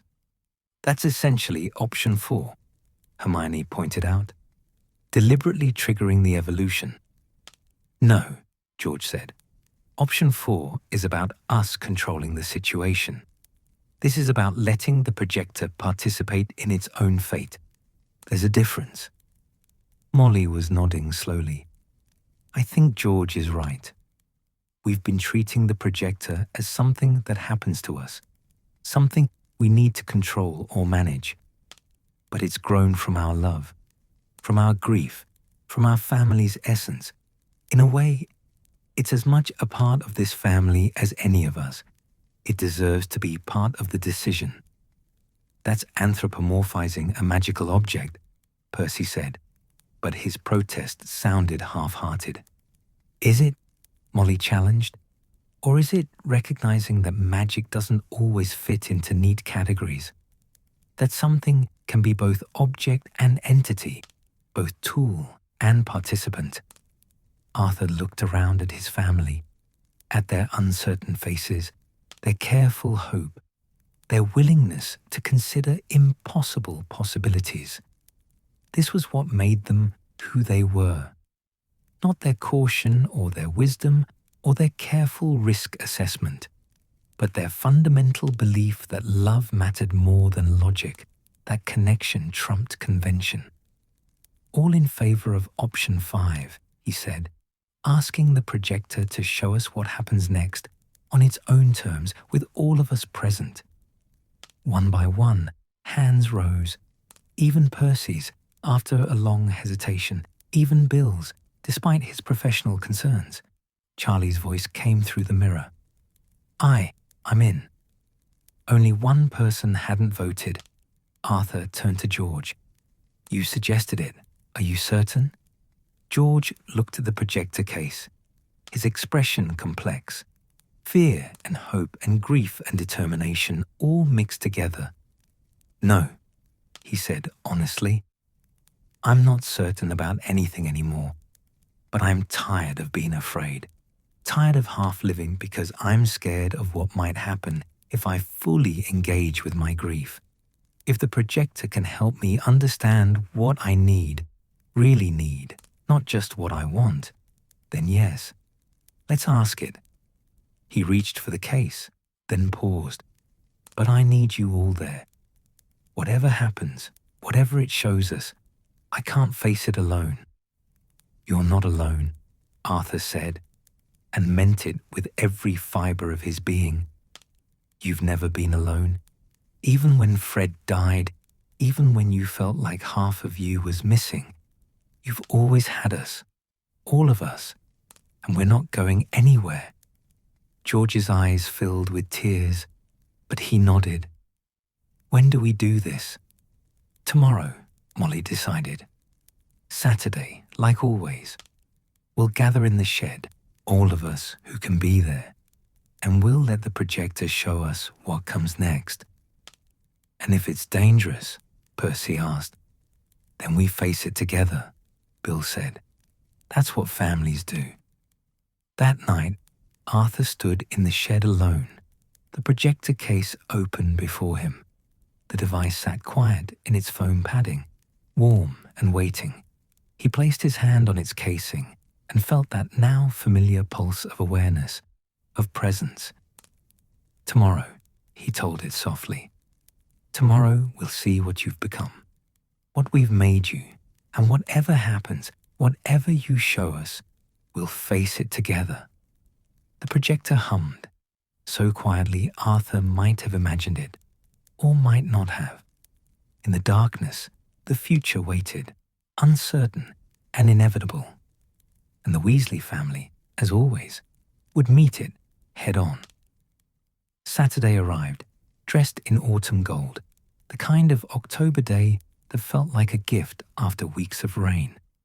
The Burrow's garden blazed with colour, leaves turning copper and crimson, late blooming flowers making their final stand against the coming winter.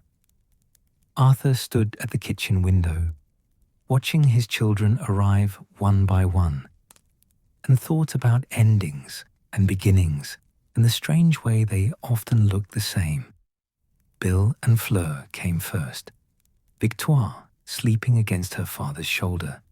Charlie had managed to get emergency leave from Romania and arrived via Port Key in the garden, stumbling slightly but grinning. Percy and Audrey apparated into the lane, walking up to the house hand in hand. Ron and Hermione came through the fireplace, followed shortly by Ginny and Harry, windswept from flying. George was already there. He'd arrived at dawn, Molly reported, and had been sitting in the shed for hours, just sitting with the projector, not turning it on, just being present with it. "Is that healthy?" Arthur had asked. "I don't know," Molly had replied. "But it's what he needs to do. So we let him." Now they gathered in the kitchen, all of them, the way they had for countless meals and celebrations and crises over the years. The room felt full to bursting with bodies and voices and life. Little Victoire woke and demanded attention. Ron raided the biscuit tin with his usual lack of subtlety. Hermione and Percy debated ministry policy, while Audrey and Fleur discussed pregnancy symptoms. Harry and Ginny stood close together, his arm around her waist, her head on his shoulder. Charlie told dragon stories that made everyone laugh and wince in equal measure. Only George was quiet, standing slightly apart, his gaze distant. Arthur caught Molly's eye across the kitchen. "Ready?" her expression asked. He nodded. They processed to the shed like a strange sort of congregation, solemn despite the sunshine. Arthur had prepared the space as he had for their very first viewing. Chairs and cushions arranged, the sheets stretched across the wall, everything positioned for optimal viewing. But he'd made one significant change. He'd removed the stacks of pre-recorded films. Tonight, there would be no pre-selection, no choosing what to watch. Tonight, they would simply turn on the projector and see what it wanted to show them. The family settled into their places with unusual quietness. Even Ron seemed to sense the gravity of the moment, sitting still instead of fidgeting. Bill held his wand loosely, his curse-breaker instincts on alert. Hermione had her hand on Ron's knee, knuckles white with tension. Harry kept Ginny close, protective in that way he got when uncertain about magical situations. Arthur lifted the projector from its case and positioned it on the workbench. The device felt warm in his hands, warmer than he'd ever felt it before. Not burning, but definitely alive with something: awareness, intention, readiness. "Before we start," Arthur said, "I want to make something clear. Whatever happens, whatever we see, we face it together. And if anyone feels uncomfortable or wants to stop at any time, we stop immediately. No questions, no judgment. Agreed?" A chorus of agreement filled the shed. Arthur looked at George. "You suggested this. Do you want to be the one to turn it on?" George stood slowly and crossed to the workbench. He placed his hand on the projector's casing, and Arthur saw his son's expression shift. Surprise, wonder, recognition, as if the device had communicated something directly to him through that touch. "It's not angry," George said softly. "I was worried it would be angry that we took it away, examined it, debated destroying it. But it's not. It's just ready. It's been waiting to show us something." "What?" Ginny asked. "I don't know," George said, "but I think we're about to find out." He pointed his wand at the projector. Lumos. Light bloomed at the device's heart, bright and steady. The reels began to turn despite having no film threaded through them. The lens focused on the sheet stretched across the wall. For a moment, nothing happened. Then the wall began to glow. Not with projected light exactly, but with something else. Something that seemed to come from within the fabric itself, or perhaps from the air between the projector and the screen. The glow intensified, coalesced, formed into shapes and colors that moved with fluid grace. An image emerged. The burrow appeared, but not as they'd ever seen it before. It looked perfected somehow, walls straighter, roof more sound, garden impossibly lush. Golden light poured from every window. The front door stood open, welcoming. The perspective moved forward, as if the viewer were walking toward the house, through the door, into the kitchen. The family sat around the table, all of them. Bill with Fleur and Victoire. Charlie with a woman Arthur didn't recognize, both of them laughing. Percy and Audrey, his arm around her shoulders. Ron and Hermione, their fingers interlaced. Ginny and Harry, a small child on Harry's lap. A boy with Ginny's eyes and Harry's perpetually messy hair. George and Angelina, and between them, Fred. Not a memory of Fred, not a recreation, but Fred as he might have been. Older, his face showing the gentle lines that came with age and laughter, his hair slightly longer, a scar on his cheek that he'd never had in life. He was talking animatedly, gesturing with his hands, and everyone at the table was listening with the rapt attention usually reserved for the world's best storytellers. The perspective moved around the table, lingering on each face. Everyone looked happy, not ecstatically joyful, but content. The deep contentment that came from being exactly where you belonged, with exactly the people you loved. In the shed, George made a sound that was half sob, half laugh. The scene shifted. The same kitchen, but different now. Years had passed. You could tell from the deeper lines on faces, the children grown taller, new additions to the family. But Fred was still there, silver threading through his red hair, laugh lines deep around his eyes. The scene shifted again and again, each time showing the burrow at different points in an imagined future. Fred always present, always aging alongside his family, always alive and loved and home. "It's showing us what could have been," Hermione whispered. "If Fred had lived, if the war had ended differently." "No," Bill said slowly, his curse breaker's eye seeing something the others missed. "Look closely.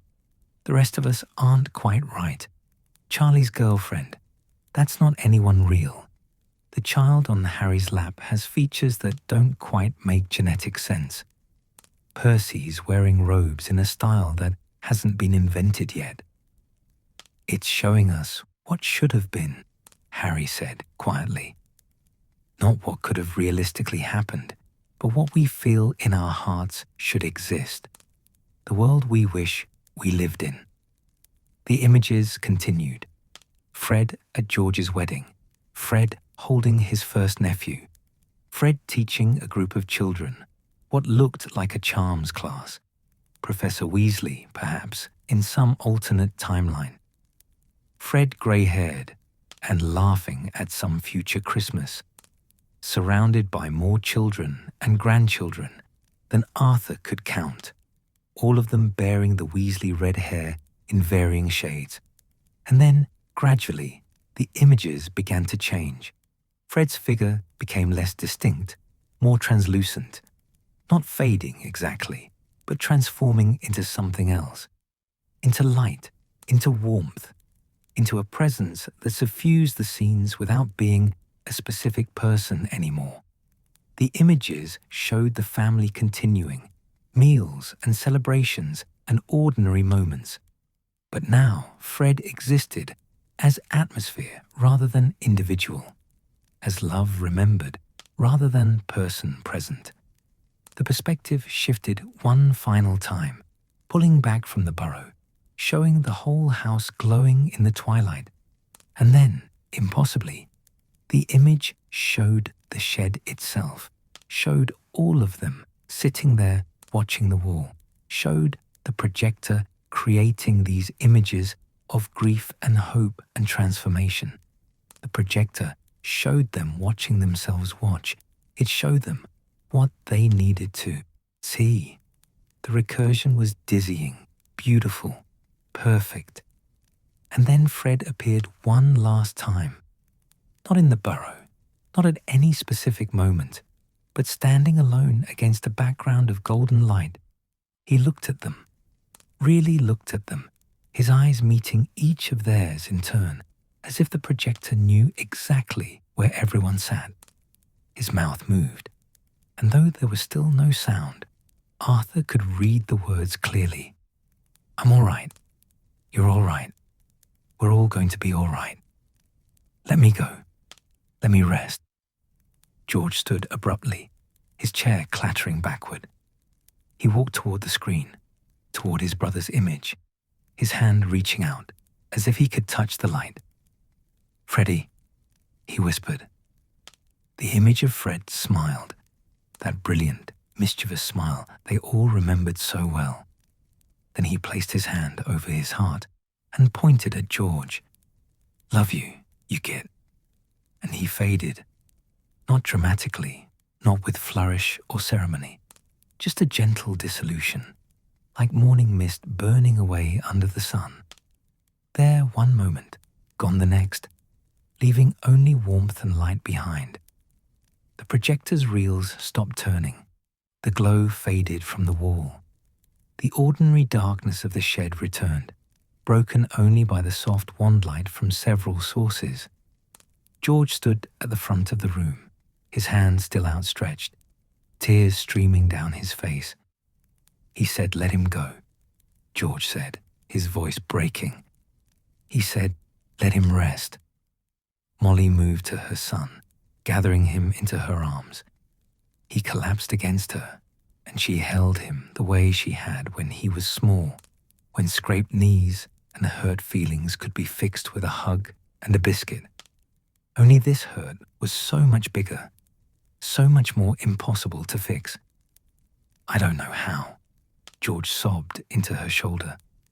"I don't know how to let him go. He's my brother. He's my twin. He's half of me." "No," Molly said fiercely.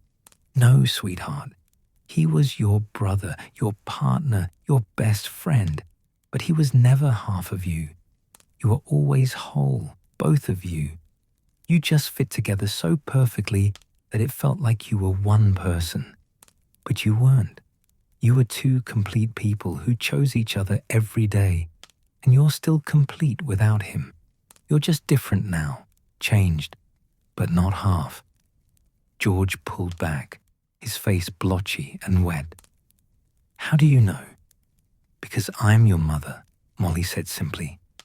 "Because I held you both as babies and watched you both grow and loved you both completely. And I know that each of you was fully himself, fully real, fully whole. Fred's death didn't take half of you, George. It took him. And that's terrible and unfair, and I'd give anything to change it. But you're still here, all of you. And Fred wouldn't want you spending your life trying to be two people instead of fully being yourself." Around them, The family had drawn close, creating a protective circle. Everyone was crying. Even Bill, even Percy, even Harry, who'd barely known Fred compared to the others. They grieved together, held together, breathed together. And slowly, gradually, George's sobs eased. His breathing steadied. He straightened in his mother's arms, wiped his face with his sleeve, and turned to look at the now dark projector.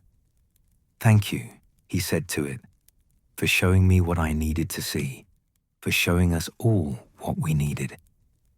The projector sat quiet on the workbench, but Arthur felt, or imagined he felt, a sense of completion emanating from it, of purpose fulfilled, of a task finished. They didn't leave the shed immediately. They sat together in the darkness, talking quietly about what they'd seen, about Fred, about grief and memory and the strange magic that had grown from their collective love and loss. "The projector knew," Hermione said wonderingly. "It understood that showing us an impossible future where Fred lived wouldn't help, that what we needed was to see him at peace, to see him telling us it was all right to let him go." "Did it know?" Percy asked. "Or did we know, collectively, and the projector just gave that knowledge form?" "Does it matter?" Ginny asked. "No," Arthur said. "I don't think it does." Bill examined the projector one more time, running diagnostic charms, checking its magical signature. "It's stabilized," he reported.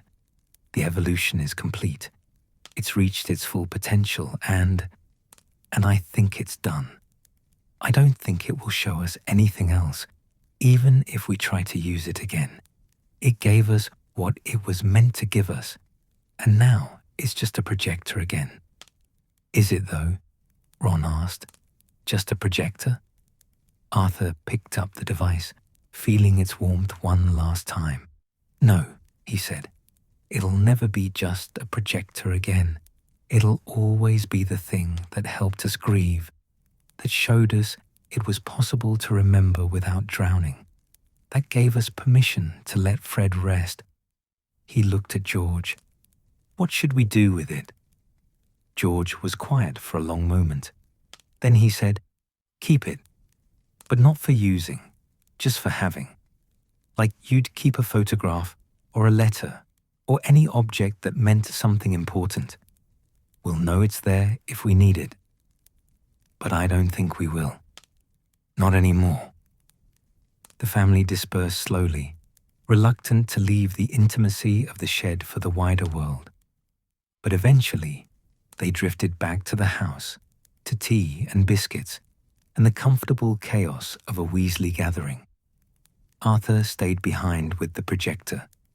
He wrapped it carefully in protective cloth, placed it in its case, and stored it on a high shelf in the shed. Not hidden, not locked away, just preserved. A reminder of what they'd been through and survived, of the strange magic that grief and love could create together. Before he left, he placed his hand one more time on the case. "Thank you," he whispered, "for helping us, for showing us, for knowing what we needed even when we didn't." The case was cool under his palm. No warmth, no pulse of awareness. Just wood and metal and memory. Arthur smiled despite the tears on his face and left the shed. Weeks passed, then months. The family continued their Saturday gatherings, but without the projector. They still told stories about Fred, still laughed at old jokes, still missed him fiercely. But the quality of that missing changed. It became part of the texture of their lives, rather than a wound that wouldn't heal. George flourished. It wasn't dramatic. No sudden transformation. No miraculous healing. But gradually, bit by bit, he became more present, more engaged. He started new product lines at the shop, began dating Angelina seriously, showed up to family dinners with that spark of mischief that had been missing for so long. One Saturday evening, several months after their last projection, he stood to make an announcement. "Angelina and I are getting married," he said, and his smile was genuine and full. "And I want you all to know. Fred would have been my best man, but since he can't be, I'm asking all of you, all my brothers, my sister, Harry, Hermione, you'll all stand with me. Because you've all been holding me up for years anyway, might as well make it official." The kitchen erupted in celebration. Molly cried and hugged Angelina. Bill and Charlie clapped George on the back. Percy gave a rare smile of pure, uncomplicated joy. Ron made a terrible joke about wedding planning that made everyone groan. And Arthur, watching his family embrace and laugh and plan for the future, felt something in his chest unknot. Not healing completely, that wound would always ache, but settling into something bearable, something that allowed for joy alongside grief, for forward movement alongside memory. That night, after everyone had left and Molly had gone to bed, Arthur walked out to the shed one more time. He opened the case, looked at the projector sitting quiet in its protective cloth. "He's going to be all right," Arthur told it. "We're all going to be all right." The projector didn't respond. It was just a device again, just metal and glass and dormant magic.